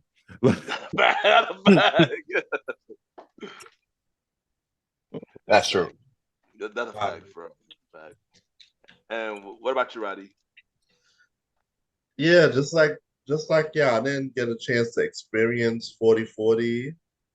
I mean, it's a shame that it's closing, but like Sam said, it's getting relocated. So Yeah, we go. maybe during the second reincarnation, we could pop up in there once or a few times. And also, I heard the Barclays Center wanted to open too. So yeah, I think it's 2 more locations. So yeah, we got definitely got to check out the other location of 4040, stuff like that. And the last news on the prequel is a curveball. Panama reportedly end $3 billion auction for BT after recent low receiving offer from bidders. How y'all feel about this, man? It's just another way to like keep that gap, between us and ownership. We talk about this a lot here on this podcast, and also get into this more in depth in King Talk with Aaron Sands, season 4 coming up December 1st. The quest for ownership is always key when it comes down to us because, our narrative isn't really, properly told a lot of times.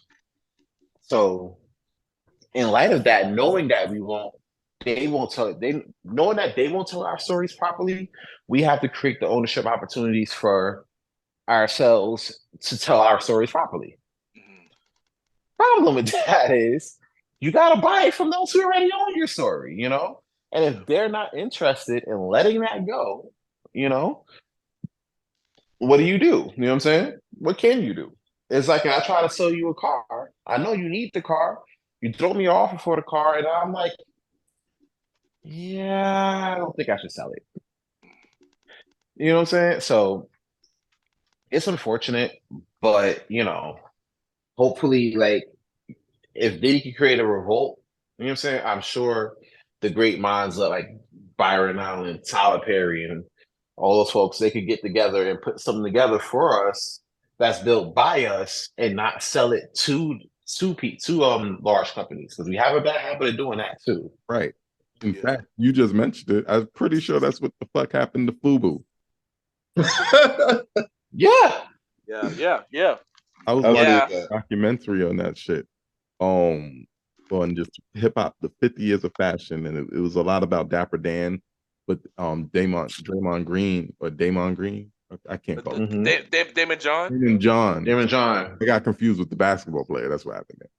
That's why I get the mayor confused with the wrestler, so it's all good. Yeah, cause I remember I seen him live in 2020. He a dope individual. I got but continue with Mally before. So like they were talking about FUBU, talking about how it changed the culture, how we got here and how we did this, and they put on hip hop brands, and then they talked about how the hip hop brands stopped being bought by the stores, but now they're buying the people who made the stuff and making the luxury brands and the hip hop brands. But now there's no real hip hop brands in the stores no more. Now we're looking at FUBU like it ain't shit because Pharrell designed the newest cool look for LV because of the advent of Virgil Abloh, because of the advent of Dapper Dan, which please get your money, high fashion, love it, ASAP Rocky, all that. But the problem is exactly what Sands just said. Now we're still doing the same thing the fuck we was. We're bigging up these big brands that barely want us. Like they're not keeping the people. They're giving them capsule collections and then stealing the designs, refashioning them a little bit and selling them back for way more money. While we go back to the hood and we're thumbing our nose down at Sean John. No, and getting well, that was our people who created that shit. And once upon a time, if you ain't had Sean John, you wasn't the man. Now, if you ain't got a Nike tech, you trash. If you ain't got the new LV shit, you trash. If you ain't got those dumbass red boots, which then are now the dumbass yellow boots, Shout out to the machine. you trash. Yeah, shout out to Mischief in them. But look, Then you trash. But then that's crazy because none of that stuff that's popping right now literally belongs to us or ever belonged to us. right. And look, just to piggyback on this point, because this was a very important thing. I was watching, I was salivating. I'm like, which black man is going to get it? Is it going to Right, be me too. Tyler? Is it going to be Tyler Perry? I was excited at the prospect of BET being an actually black owned channel again, or Yeah, me ever, too, you know. because Me it too, really man. it was It wasn't Bobby fully. Jones, It was for. edited by Deborah Lee, but it wasn't owned by either of them.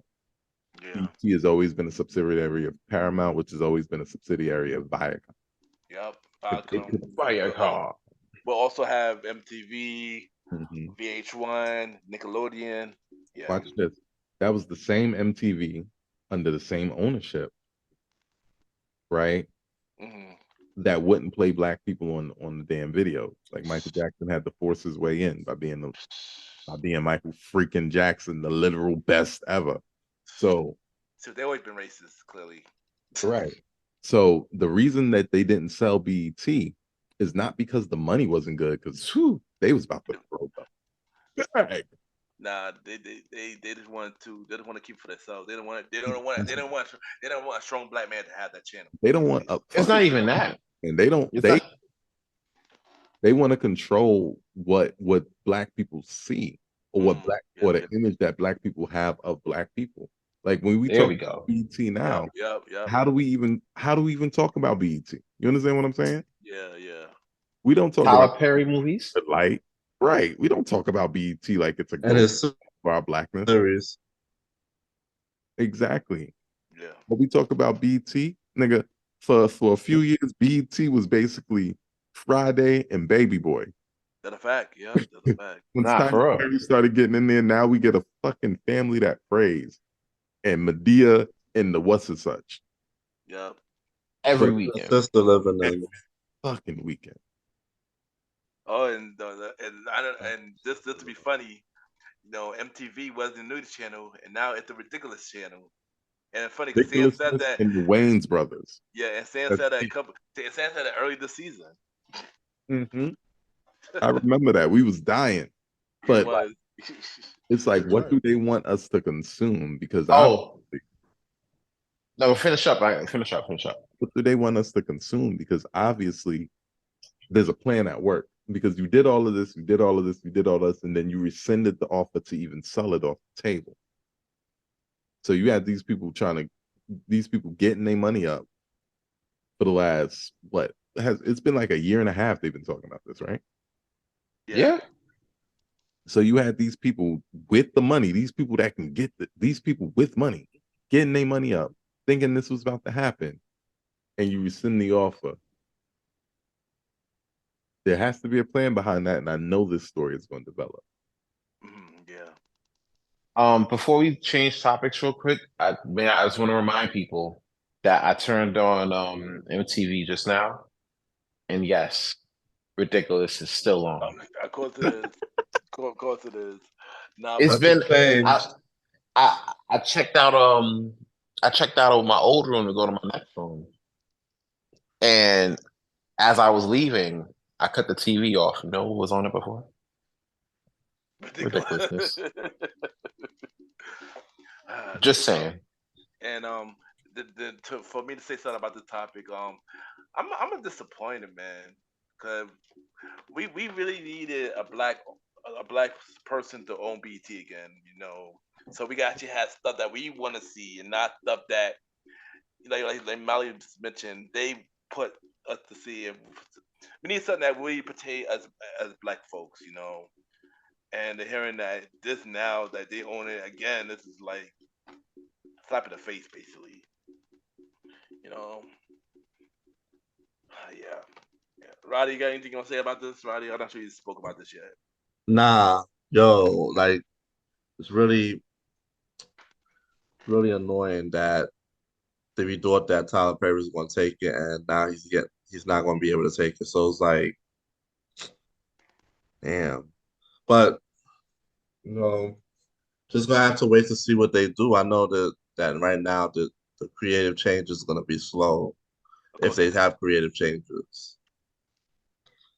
And it's a little disappointing in the news. That's all I gotta say, really. Yeah. Well, I would say I really hope that Tyler Perry, all those people who trying to buy BT, all of them need to come together and create their own channel. So that would be dope. They have the manpower to do it. They really do. They do. 50, Tyler Perry, Kendra Barris. So I forgot who that person was. Shaq was also a part of that as well. All y'all come together to create your own channel, and we see from there. Actually, they could very well do that. I mean, if They could. Yeah, you they got definitely $4 could. billion each to do this, I mean, you Yes. should just go ahead and get in the game. And the studio won't be an issue because Tyler Perry got his own studio. So like they could do it. Like they could really do it. Like Hey, look, if Diddy can make Revolt and give Carisha her own podcast, I'm sure they could come up with something. well, that's a fact. That is a fact. That's a fact. I know you're joking on that, but that's really that really is a fact though. Bro, they really That's gave a City Girl a whole podcast, bro. But then yeah. again, if Dusty should get a podcast, you get one too. Fuck it, podcast for everybody. That's a fact. But everybody do not need a podcast like karaoke. And now time for premiere. Now, guys, I hate to be the bearer of bad news, but I have to go wrangle a flight to JetBlue and come back to the good old borough. Nah, they bro, you was on vacation anyway. You wasn't supposed to be here. so hey, no, I know. I want to be able to, I heard Premier Boys podcast is streaming. I had to hop on, even on vacation, and let you guys know what it is. You know what I'm saying? You already know. Follow me on Good Pods and X King Talk Sands, Instagram, Aaron Sansamir. You already know. King Talk Season 4. You thought we were done? Fuck no. We got so much more to talk about. September 1st. You already know what it is. Until then, gentlemen, floor is yours. I'll let y'all have it. Go kill shit. All right, bro. And there goes King Talk Sands, y'all. King Talk Sands. All right, now it's time for the premiere news. And we're gonna talk about Keke Palmer. We're gonna talk about Keke Palmer. Y'all already know we spoke about Keke Palmer a couple episodes ago about her boyfriend situation with Usher. Now recently, she was in Usher's latest video called "Boyfriend," which is a pretty good song, by the way. And then Keke Palmer's there. So yeah, so my question to y'all is: have y'all seen this video, and how y'all feel about this Keke Palmer Usher situation? Whatever going on with this? Listen, I refuse to watch this video. I refuse to see this man basically get made fun of for his feelings in a very public fashion. This is a little bit. This was going to be my to the sky until I realized it was a part of the news. Yeah.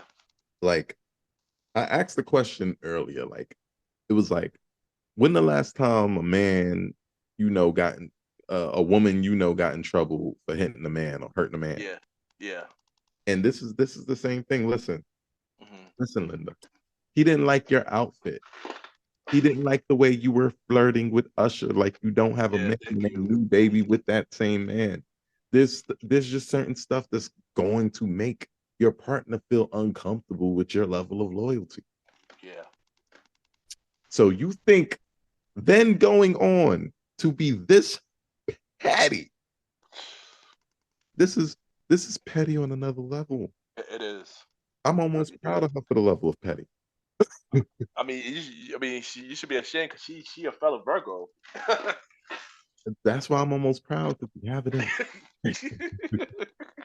But I need her to understand that this is extreme. It's in bad taste. Like, low key, it's in bad taste. Right? This is the relationship with your child's father that you kind of just threw under the bus for Usher to get a check bigger than he's gotten in a little while. Yes, Usher deserves all the checks or whatever. But you understand what I'm saying? I do, yeah. Why did you do this? Like, Like Mhm. the only person you hurt was your child's father, which means not only did you hurt him, you probably hurt that kid because now y'all are broken up or y'all are Yeah. being distant with each other. Guess who gets to see less of both of y'all because of that? Mm. Well, don't worry, I'll wait. You understand what I'm saying? You Yeah. did not have to jump off the deep end so far, Keke. Keke, True Jackson. V. No, in all seriousness, she didn't have to do. Nah, she Start didn't. time. Tell me I'm lying. Did she have to do all that? Nah, man. She didn't have to. She didn't at all. The song is named Boyfriend. It is a month after you publicly shamed your boyfriend for being publicly ashamed of you. Come on, y'all. Yeah. I'm gonna say about this. How I feel about this. When I seen when I watched the thing, this video boyfriend, I was curious about it. So I don't see what it was about. Then as I watched it, I mean the song was cool, and I like the song. Did I feel like Keke could have dealt with that? I feel like it wasn't necessary. Like I just like we spoke about it on this show about Keke Palmer, and even when we spoke about it, I didn't agree to it. What she's doing, I feel like I said, I feel like they both was wrong on their situation. Keke should never be flirting with Usher. He should have never addressed it in public the way he did. That's the only issue I have with him, really. Like, he never should have. It was the wrong platform to address it, basically for that. But now this, it is petty. Agree with you than that. Like I would have Yeah, waited till she got home, said my exactly, watched her act up at home. exactly. Because y'all definitely had the argument in private. You just had the Yeah, whole argument in private. That yeah, you ain't need to talk. You ain't need to talk about it on Twitter because all it's going to do is it, fuel her ego for the situation. yeah. And on top of that, it's a lot of Keke Palmer fans. You ain't know that they're gonna defend her no matter what she do. That's what So I was talking about earlier too. We can't yeah, defend. Like I don't care how much you like somebody. You can't let it get radical. You can't defend yeah, her. It's hard to defend. Like yeah, she was basically like, man, if nobody was there, she probably would have took a bite out of Usher. That's how they was moving, bro. Like it yeah. And the thing was at was the like end of that the in the part. and the thing was at the end of the video, Keke Palmer was on the video. She was like, "Oh, She was like in the video. She was sleeping. She woke up. She was like, "Oh dang, I missed the Usher concert. I had to stay home because I'm a mother." I was like, "Really? Like he really? Like he really? Like you didn't have to do all that. You hurt this poor boy enough. Like you hurt this poor boy enough, and now y'all are broken up now, and now he want full custody of of of the kid now.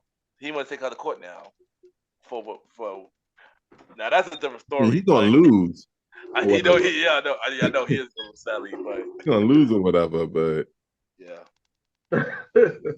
sadly, but Yeah. he can try, but sadly he definitely is gonna lose.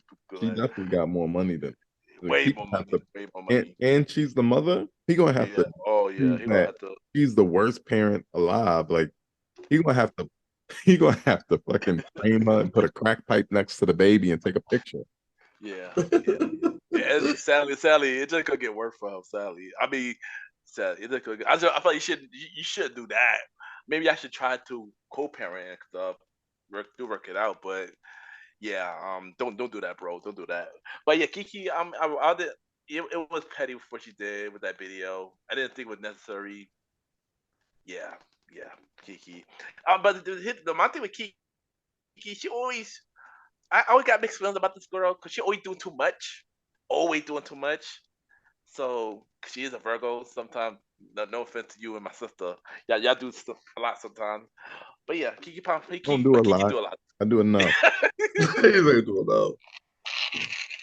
I love y'all, but sometimes you know I love y'all Virgos. Shout out to all the Virgos out there. What about you, Roddy? Nah, son, like really like she's really taking advantage because like she really jumped in this man video. By the way, I didn't watch the video, but Mm-hmm. yeah.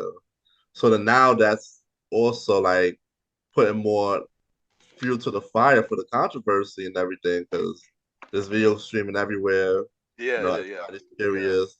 Usher's numbers are gonna get up in his bread, of course. Of course it So is. it's a win for him. It's Usher. Of course it is.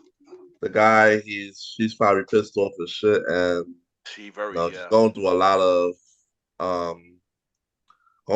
shit running through his mind right now. I wouldn't like to be in his shoes, basically. he pretty much really embarrassed now. Basically, he pretty much got embarrassed in public, like really embarrassed. So I'm not gonna hold you. what she did was petty. And I really thought that she was. I really thought that she would spare his feelings. When the controversy started at first, but this just took it, like I said, fuel to the fire. Just took it to a whole new level. Yeah. And my bro really is trying to fight for custody, but yeah, like y'all said, he gonna lose. He gonna lose. Yeah, he gonna lose sadly. I mean, I want to support him, but he definitely he not gonna win this battle. I can see him winning this battle at all. Sorry. Yeah. So basically, that's where it is. I don't know if she's finished or she's done. Holly, that was a good one. That's a good one. That's a good one. I don't think so. Yeah, I don't think so. She got a lot more. I think she got a lot more. She got a lot more coming out. Trust me. Maybe her level of petty is just extreme. I gotta ask Mally this. So he a Virgo. I gotta ask Mally this. How much is your level of pettiness though, Mally? When it comes to a Virgo? Not asking Mally because he's a Virgo.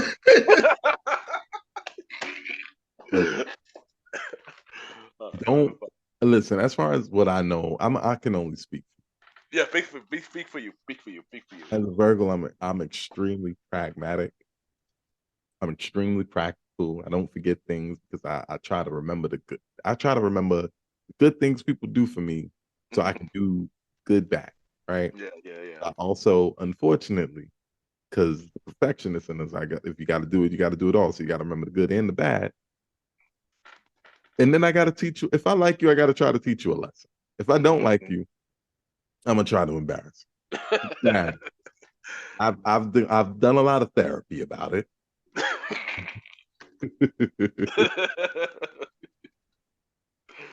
It's bad, but at the same time, we work it up.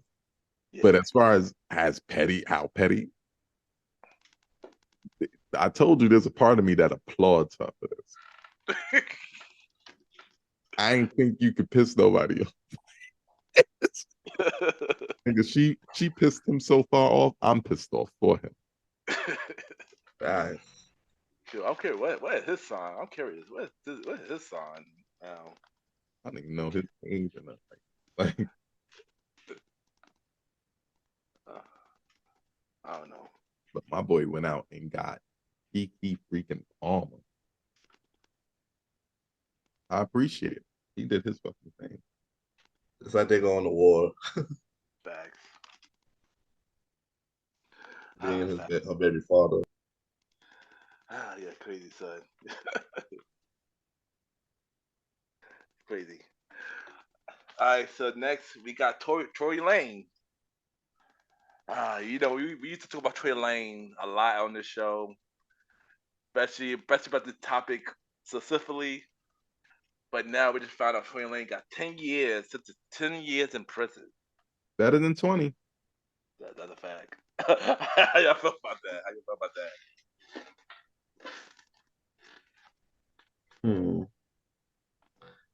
10 years, no Tory Lanez, good music, because of course he's gonna bring out music in jail, but the level of awesomeness is gonna be questionable. Yeah. Listen, when it comes to Tory Lanez, I mean, he's trying to get the thing. He shouldn't have fought. He should have pled guilty or something. No contest, Alfred plea, because this idiot and niggas was trying to defend him because niggas was trying to defend him because Megan lied at first. Yeah. And y'all can say what y'all want about her. No, you lied at first, right? and niggas were trying to defend her. It looked sketchy. But you know what got this nigga sentenced to 10 years? And I wish Sands was here. Fact, yo. This nigga got sentenced to 10 years because he basically going to call and leave a fucking message apologizing for shooting her Oh, yeah, he did. before going on a long rant about how he didn't shoot her. He was talking to this niggas are stupid. This niggas are dumb. Big dummy. Big dummy. Big dummy. And I don't want to laugh because this is a black man that's about to go to jail for 10 years. But at the same time, the same way I'm going to hold women accountable to this, we got to hold men accountable. Tory Lanez just shot the woman. Why Yeah, the he fuck did. did you shoot this woman in her foot like she don't dance for a living? You did. Damn, you big fucking dummy. If you was going to be stupid, right? If we not going to get a Chicks Tape 6 because you're stupid, can we at least get you not handing the fucking evidence over by yourself? God dang, bro. Dang. Now I got to be mad at you because I've reserved a lot of this anger until I let everything fold out, right? I got to be mad at you for shooting Meg the Stallion and then making me gaslight Meg the Stallion. Back. We literally talk about this case in season 1. Oh my god. We talk about Thoroughly and entirely. Yep. Oh my god. Since the end of season 1 to season 2 and a little bit of season 3. Right. And gee Louis, man. Troy Lane, you're stupid for this. I'm sorry, man. This is why I need Sands to come back so he can pack him the fuck up. For real. You need to get back in the thing. Well, you about to go to jail. Somebody gonna pack your shit. Fact. Don't drop the suit, Tory. Don't be shooting. Hopefully he makes the news still. Hopefully in jail. It's possible though, but yeah, dang Troy Lane. Gonna be on his shine shit. There was somebody I seen in somebody's video and they did the whole video from jail and I can't remember. Song wasn't that good, so it didn't matter. Oh, I feel like was it Max B? Nah, but I think he did some. He did a verse from jail. He did something too though. He did shitty sounding verses like "Shine" on the. I know Shine. There's a new artist, right? Shine it's a new artist that I don't know his name. It's probably a drill person. I think I know you took a song with ass anyway. Yeah, homie was really in jail. Like he only had the one scene. They put it on the thing. I'm like, how the fuck are you even filming a video from jail? First of all, before we move on, can we talk about why can I see niggas from jail on social media in jail? How is that? You know, the jail is being taken over by the inmates. The freaking officers are being scared out their shit. Especially here in New York. That's crazy, yo. Nigga, I don't know what to say about that. Like, you scared of the inmates? Who are they hiring? Do you know how much people freaking got left corrections over the damn 3 years? I mean, it's a large number, bro. I get it because it's a job that I'm not trying to do. I am not fiending to be nobody's correction officer. But at the same time, you ain't got no damn practices, no standards, no plans for what happens. Ain't niggas supposed to be in trouble? Maybe I'm wrong. Honestly, shit. I keep my technology and go to jail. I might be okay. But yo, I love the segment. You know, the next person might be going to jail too. And we spoke about this person pretty much all season as well. Donald Trump. Donald Trump. You're going to jail now. Yo, Mali, talk about why did Donald Trump? What this man do now? So, Donald Trump, and I'm gonna pull up maybe an article or something just to make sure I fact check myself. Yeah, but essentially, it's not what he did now; it's what's trying to catch up to him, right? So, over the last week or so, he's been indicted 4 times related to crimes about the presidency that he just had, and related to the coup that was attempted on January 6th of last year. Remember when all them white folks went down to the Capitol building kicked in the walls, killed 4 of themselves, literally killed 5 of themselves. It was them. Ran up on Congress, threatened them, grabbed stuff out their office, all that type of cool shit. Yeah. Basically, the indictment swings from that, like that he had full knowledge it was going to happen. Not only did he have the knowledge, he was the leader and he incited it. Similar to Kai Cenat. He getting in trouble for what he did 2 weeks ago. So, like, the idea behind this now is that they done started gathering the people who were actually there. Now they're trying to get the headfish, right? Now, this is real critical to us, and I wanna put a real serious helmet on real quick first, because what happens here is going to dictate the direction the United States government goes. And I'm dead ass serious about that. Right? Say that one time. What happens here is going to dictate the direction of the United States government. Because the government itself is already in some real, how can I say, iffy waters to begin with. No, yeah, it is. We got the government not caring about the lower people. They're still setting up caste system, the embedded racism into the systems that create the laws that actually create this country itself. We got a lot of issues, but if we let a white man who got indicted 4 times while he was already fighting cases stemming from other things, including sexual assault, if we let him beat these indictments and then come back and take the presidency, I promise you, the type of stuff that they talk about, like it can only happen in places like Haiti and the Congo, it's going to start happening here. Because I want y'all to understand what happened on January 6th. Yeah. They literally poorly planned, but actually tried to take over the United States of America, stemming from what was considered to be election fraud, right? Because Donald Trump got up on his big microphone and started telling everybody that he lost. Oh yeah. Because the election was rigged against them. Now, the Constitution allows for anarchy if you feel like the government is taking advantage of the people, right? So in the Constitution, it's built in that if this government ever starts to take advantage of its people, this government can and will be dismantled. However, we have government forces, i.e. the Army, i.e. the National Guard, i.e. whoever's going to put the kibosh on your little militias to protect that. See, we don't have enough strength, and they're trying to take our guns, and we're giving it to them because we're scared of niggas in the street. Which I get it.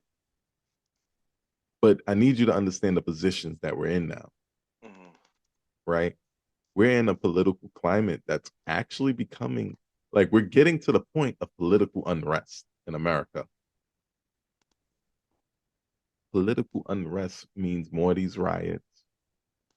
It means shaky government standings. It means like for everybody who's on like things like government assistance, everybody who's in the healthcare plans from Obamacare and all that type of stuff.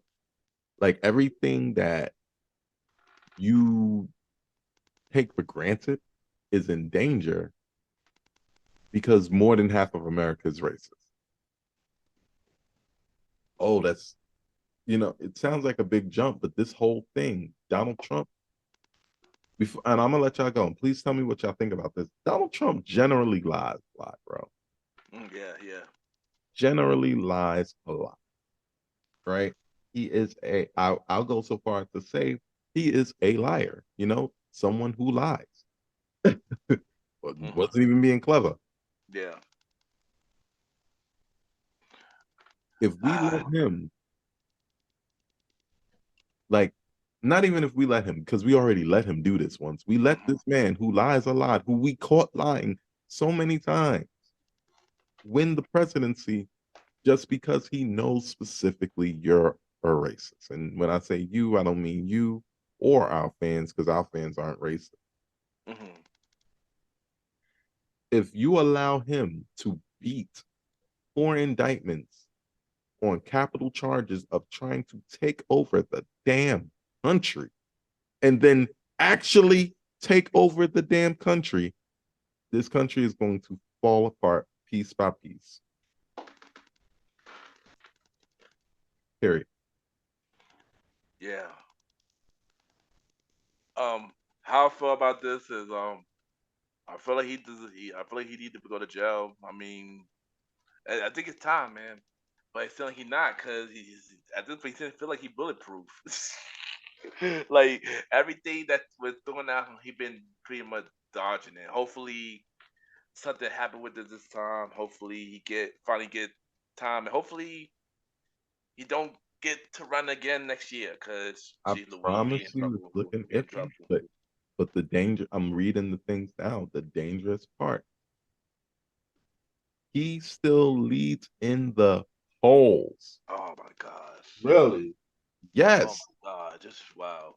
the Republican voters are dismissing the indictments because they're eating up what he's saying about himself being targeted.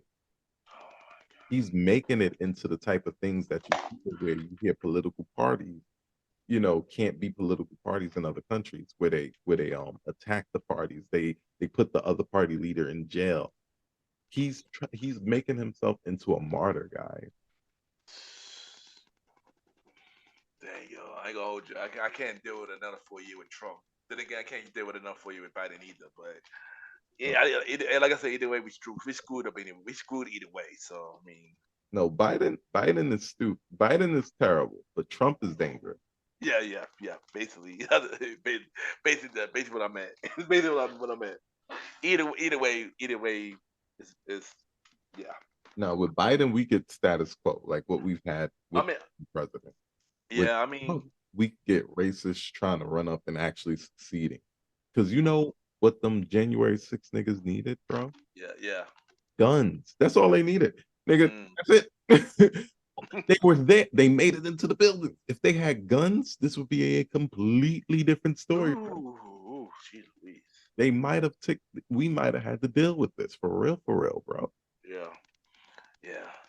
But Roddy, how you feel about this? Then we'll go on to the main event topic, and then we're gonna end the show. Man, they said that the person who prosecuted Young Thug is supposed to be working on this case. Your dog. Oh yeah, because Your dog. he got indicted in Georgia as well. He got indicted here. He got indicted in New York. He got indicted in Georgia. Mm. And Washington D.C., And right? he got indicted in Florida too. Yeah. But then they say he had to go to Washington D.C. as well. Yep, because he gets Yeah. a federal indictment too. He has 91 felony counts against him. God damn. And this man is wow. still walking out here. Trying to be the president. The bulletproof, like I've been saying, bulletproof. Like he can't be touched. He got Yo, this is reminding me of George Zimmerman, like Shoot. how he used to get away from everything. Shoot. No. Remind me, Yeah. son, remind me of Vince McMahon. Oh, like Actually, for real. Like, okay, for real. George Zimmerman is a good Another example, one, yeah. but Vince McMahon is a better example. How did oh, really? It is. Yeah, he both. got in Both trouble he got in trouble last year for hush money, right? For using his hush money for getting some pussy, right? Yeah. But he shouldn't have been using that because he was using company funds basically to get his coochie. At least that's what the allegement is. He's also treating people different ways. So he's flying under the radar of cancel culture, and he's flying under the radar of actual criminality. Somehow, this man came back and made more money than I think probably he ever actually made. One thing, he took back over his company. Ridiculous. Vince McMahon, for anything that you want to say, is smart. Yes. Donald Trump, for anything that you want to say, he is a lot smarter than a lot of people give credit for. No, that yeah, shockingly enough. He's Shockingly enough. like I know people like their intelligence to be on their heroes, but villains are villains for a reason. And these two guys are the biggest villains of the day right now because they are going to, mark my word, Vince McMahon is not going nowhere until he dies. And also, Mally, don't get upset with me with this. Basement Man is also a Virgo.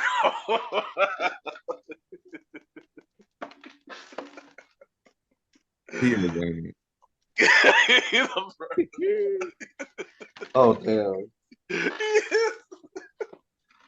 Oh, true. Yeah, I mean, Oh, true. I That's want to funny. say, I want to just say that Oh man. with this Trump situation, um, maybe this time around something will happen, but we'll have to wait and see. You know, Let's hope, son. Let's Hold hope. on, before we jump off this, let me just read y'all what he's facing. So 91 felony counts all in all, right?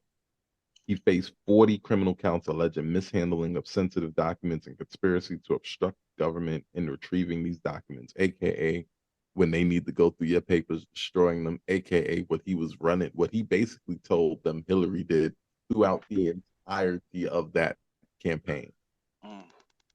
Right? So basically he got an indictment for the same shit that won him the presidency for pointing out an other person.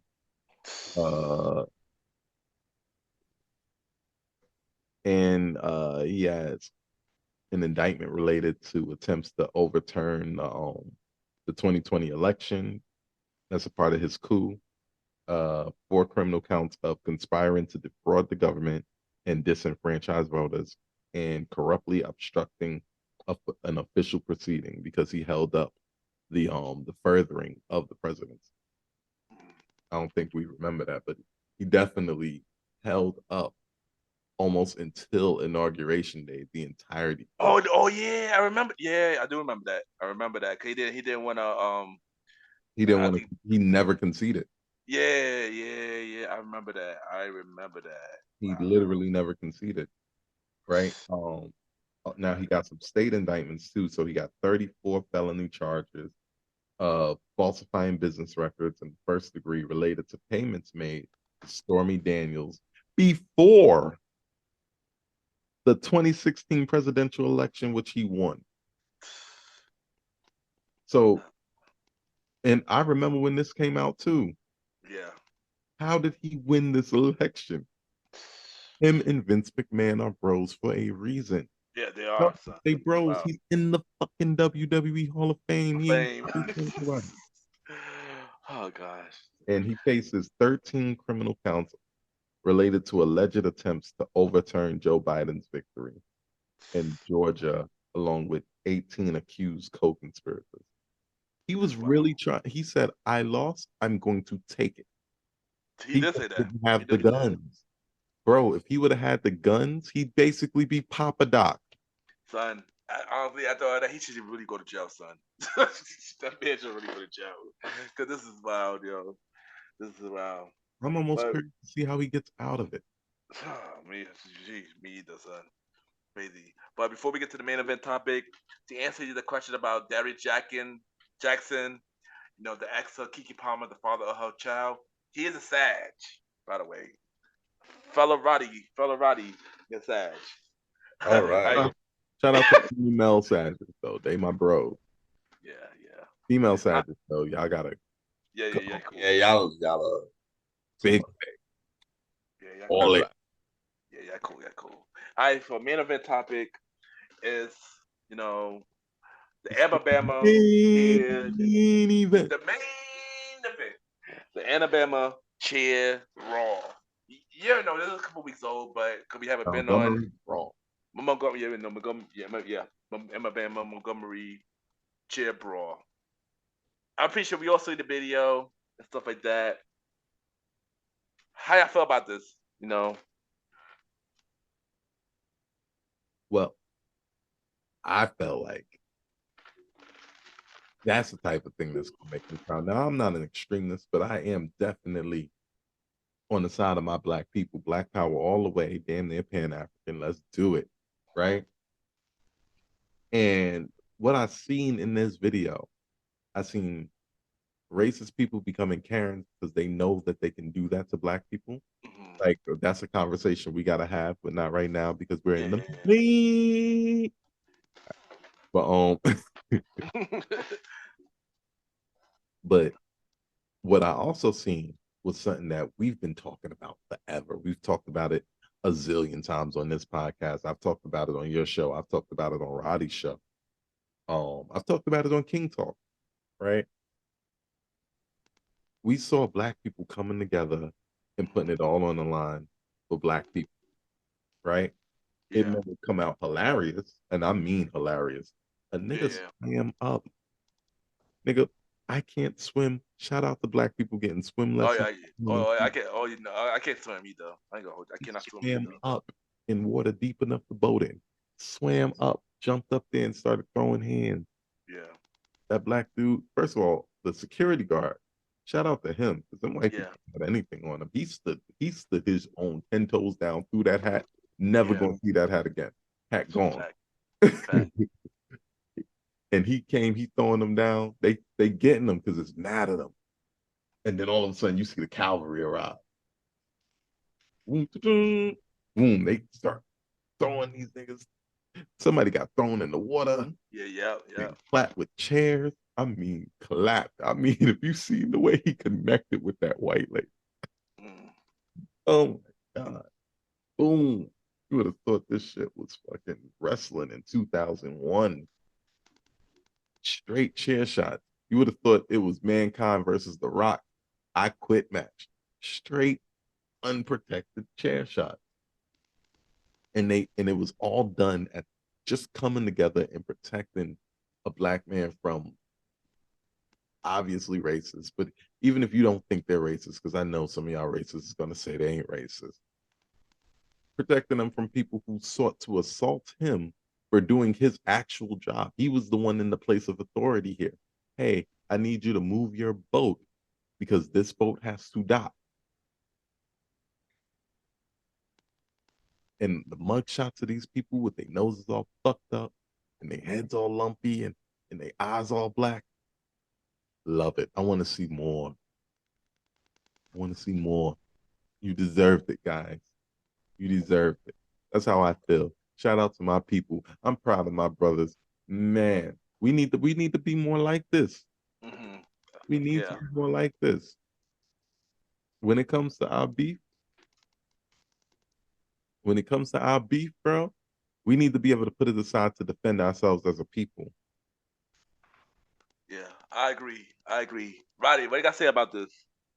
Man, that crap was crazy. I seen that thing, and it reminded me of emulated of wrestling because they use cheers to hit people in wrestling. So that sort of reminded me of when I saw it too. The whole brawl. It was a slobber knocker. Yo, when I saw this, I ain't gonna hold you. When I saw this the whole day, people posted memes and stuff, and I didn't know what was going on. I'm like, what are everybody talking about? I was so lost. What everybody talking about? And then next thing you know, my sister, you're like, yo, check out this video. So I checked out the video, and I seen it, and I was like, oh wow. I ain't gonna hold you. The whole thing was crazy. It's sad that it's still racism in this world today. It's really sad. Cause I thought we got over that, but of course, things. So even when the world changed, some things just never basically it's still the same. And it's sad that racism do happen in this world, but it was a great feeling seeing black people come together. If it was a great feeling seeing that, it ain't gonna hold you come together and fighting for what was right. You know, you Damn know, right. and I do agree with Mally 100%. I said this too. I feel like we all need to come together a whole lot more, Definitely. not just for baby showers and funerals, but for things that matter. We need to come together way more and way when it's important. And I was proud of this woman when that happened, when we all came together, because something that need to happen more often. And I hope it does happen more often. I hope it's not just a one-time thing.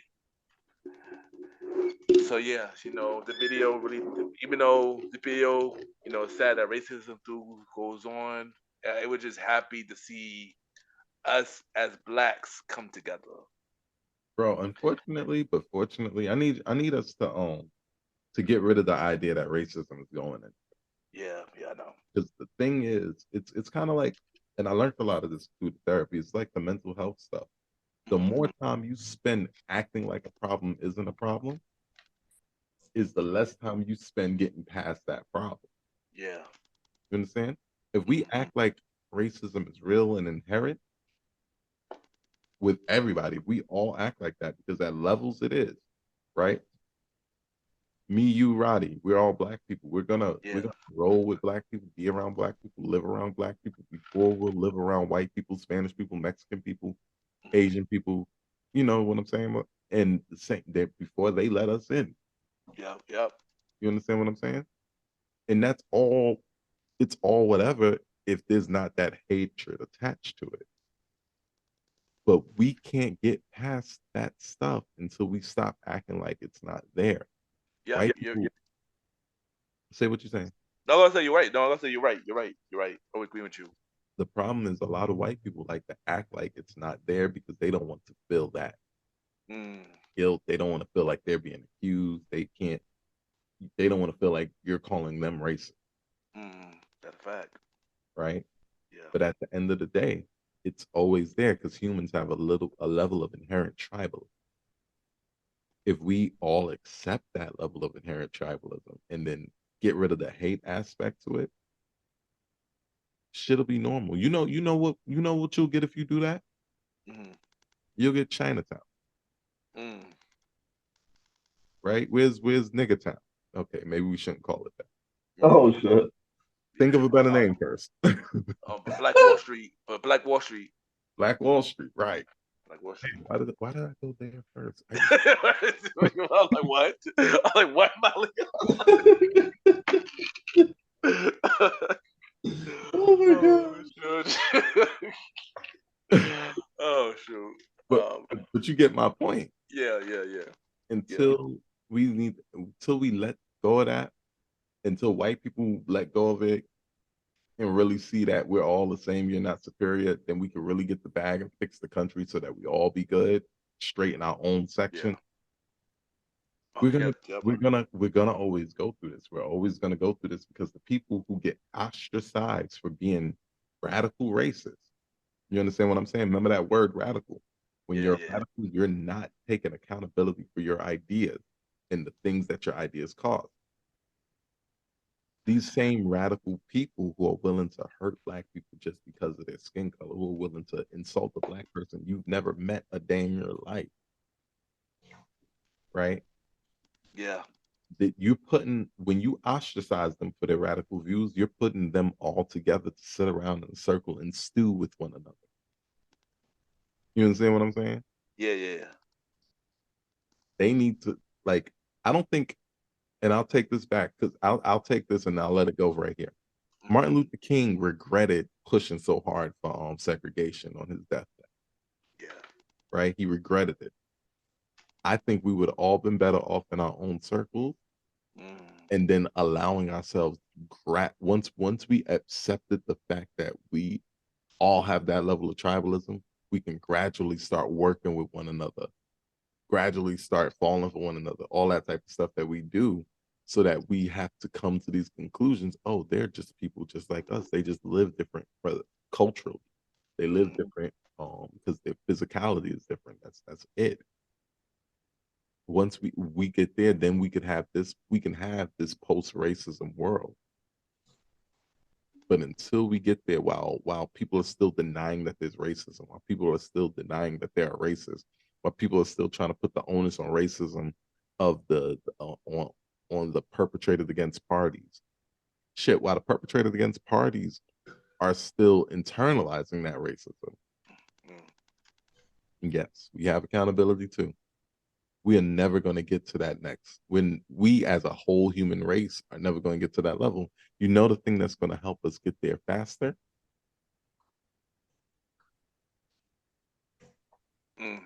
Aliens.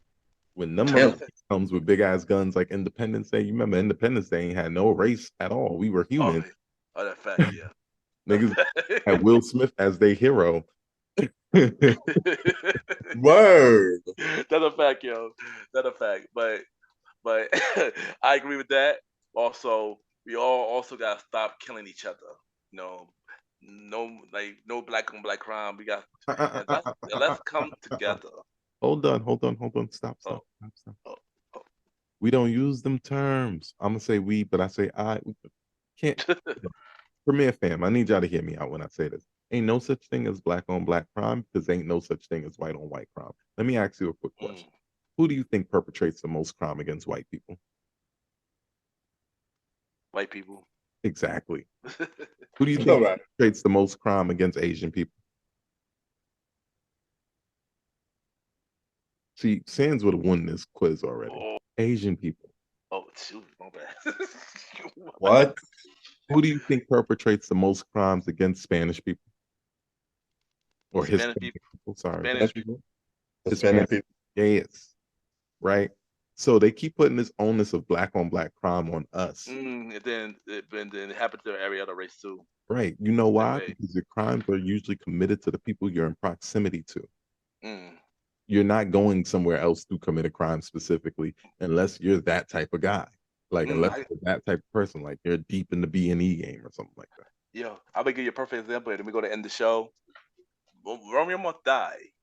In the movie Romeo Must Die, they were saying that the blacks were killing the Asians and the Asians were killing the blacks, when really the blacks were killing the blacks and the Asians were killing the Asians in the movie. Yeah. Because that's how it generally goes. Yeah. Like, so, but the thing is, they use that black on black crime thing to propaganda us against ourselves. Yeah. That's true. That's true. Black on black crime makes you distrust your brother. You understand what I'm saying? Yeah. I'm not saying trust everybody, because all skin folk ain't kinfolk. Not at all. What I am saying is that narrative sets us up for that level of negative thinking that's going to keep us divided. No, that's a fact. You're right. You're right about that, Mally. You're right about that. And that is the Premier Boy Podcast. This is your boy Ken, aka Mr. Gentleman. Follow me on IG, Ken _ Mr. Gentleman. I repeat, Ken, KEN _ Mr. MR Gentleman, GENTLEMAN. Mr. Gentleman Lifestyle Podcast every Sundays for the main series, and every Thursdays for spin-off series Thursdays, where we have shows like A Conversation About Music Podcast every first Thursday at 12 p.m. Date Night Talk Podcast with myself and Miss Vanna B every second and third Thursday at 12 p.m. And the Old School Show with myself and the Star Rider Rod every fourth Thursday at 12 p.m. Check out the website, www.realmrgentlemanlikethatpocket.com. And season 7, September 3rd. Also, check out King Talk Sands, Aaron Sand Premiere, his IG. Wait, I was going to do it. All right, finish. I got it. Aaron Sand Premiere, his IG. King Talk Sands on Twitter, on X, and Good Pods. King Talk with Aaron Sands, season 4, September 1st, and every Fridays. Yeah. You got me, the Star Roddy Rod.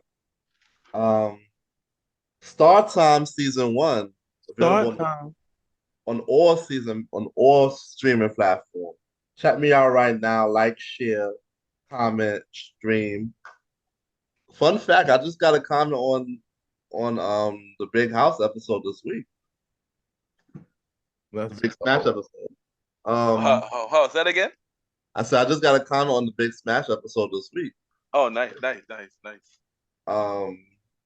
Also, follow me on the new Instagram, star.timeroddy.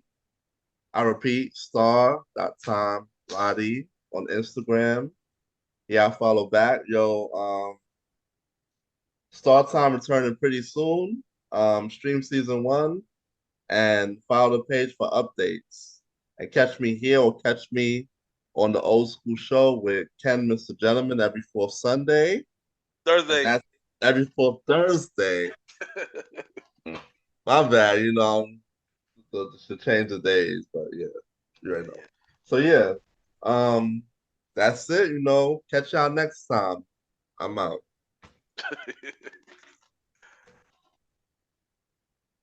Come on, Ken. I need you to help me out. Long live the chief. I wish Spotify didn't demonetize. But they call me Malimal.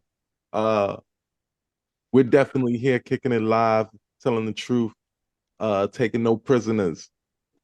And we're gonna do that each and every week. We're coming out with the trilogy in the third quarter of this year, 2023. Right? The trilogy is gonna be a show dedicated to people like us, where we're coming to this age, this 30 age, this 30, and we're wondering what's next. If you are sitting around wondering what's next, we're about to just have this discussion, understand our new roles, understand us coming into our full adulthood, where we might have people following us now, right? But those chains that attached us to the ancestors are now attaching us to our predecessors. Ooh, right? That's definitely the things I want to talk about. We're going to have a whole lot of fun. We're going to talk deep, insightful. You know how it is. But until then, follow me on IG. They call me Malimal, right? Just like that. M-A-L-I. Almost forgot how to spell my name. But I know you know. M-A-L-I-M-A-L. The rest you can do, because they call me is not hard to spell, right? Matter of fact, I want you to take that, put that in your little Google box, and everything that pops up, I want you to follow me on there, right? I got music out there. Follow me on that. Listen to that. New music coming soon. We've been in a drought 7 years. I think the drought is about to be over. Until then, 7 years? Hey, it's been 7 years since September. Dang. Fast, right? Actually, no. Look, let me fuck your head up. This is year 8. Dang. Oh, right. Your birthday coming up. Right. Lisa, right. Got it. Almost a whole decade. So I do owe you guys. Any member of the Premier fam out there waiting for new Malimal music, I promise you, not only do I know that I owe you this new music, but I have a lot of it stored up. That's great. Yeah. Fact, sure it is. And take us out of here. And you ain't know, next Wednesday is the season 3 finale of the Premier Boyz podcast. And this is your boy Ken, aka Mr. Gentleman. This is King Talk Sins, and see you next week. I'm crying. This is the star Roddy Rod, and we are out of here, man. And I'm the flyest guy to ever talk out of the sky. They call me Malimal, but sometimes long live the chief. We are the Premier Boy podcast, and we see you on the season 3 finale of the Premier Boy podcast next week. Peace. Yeah. Yeah.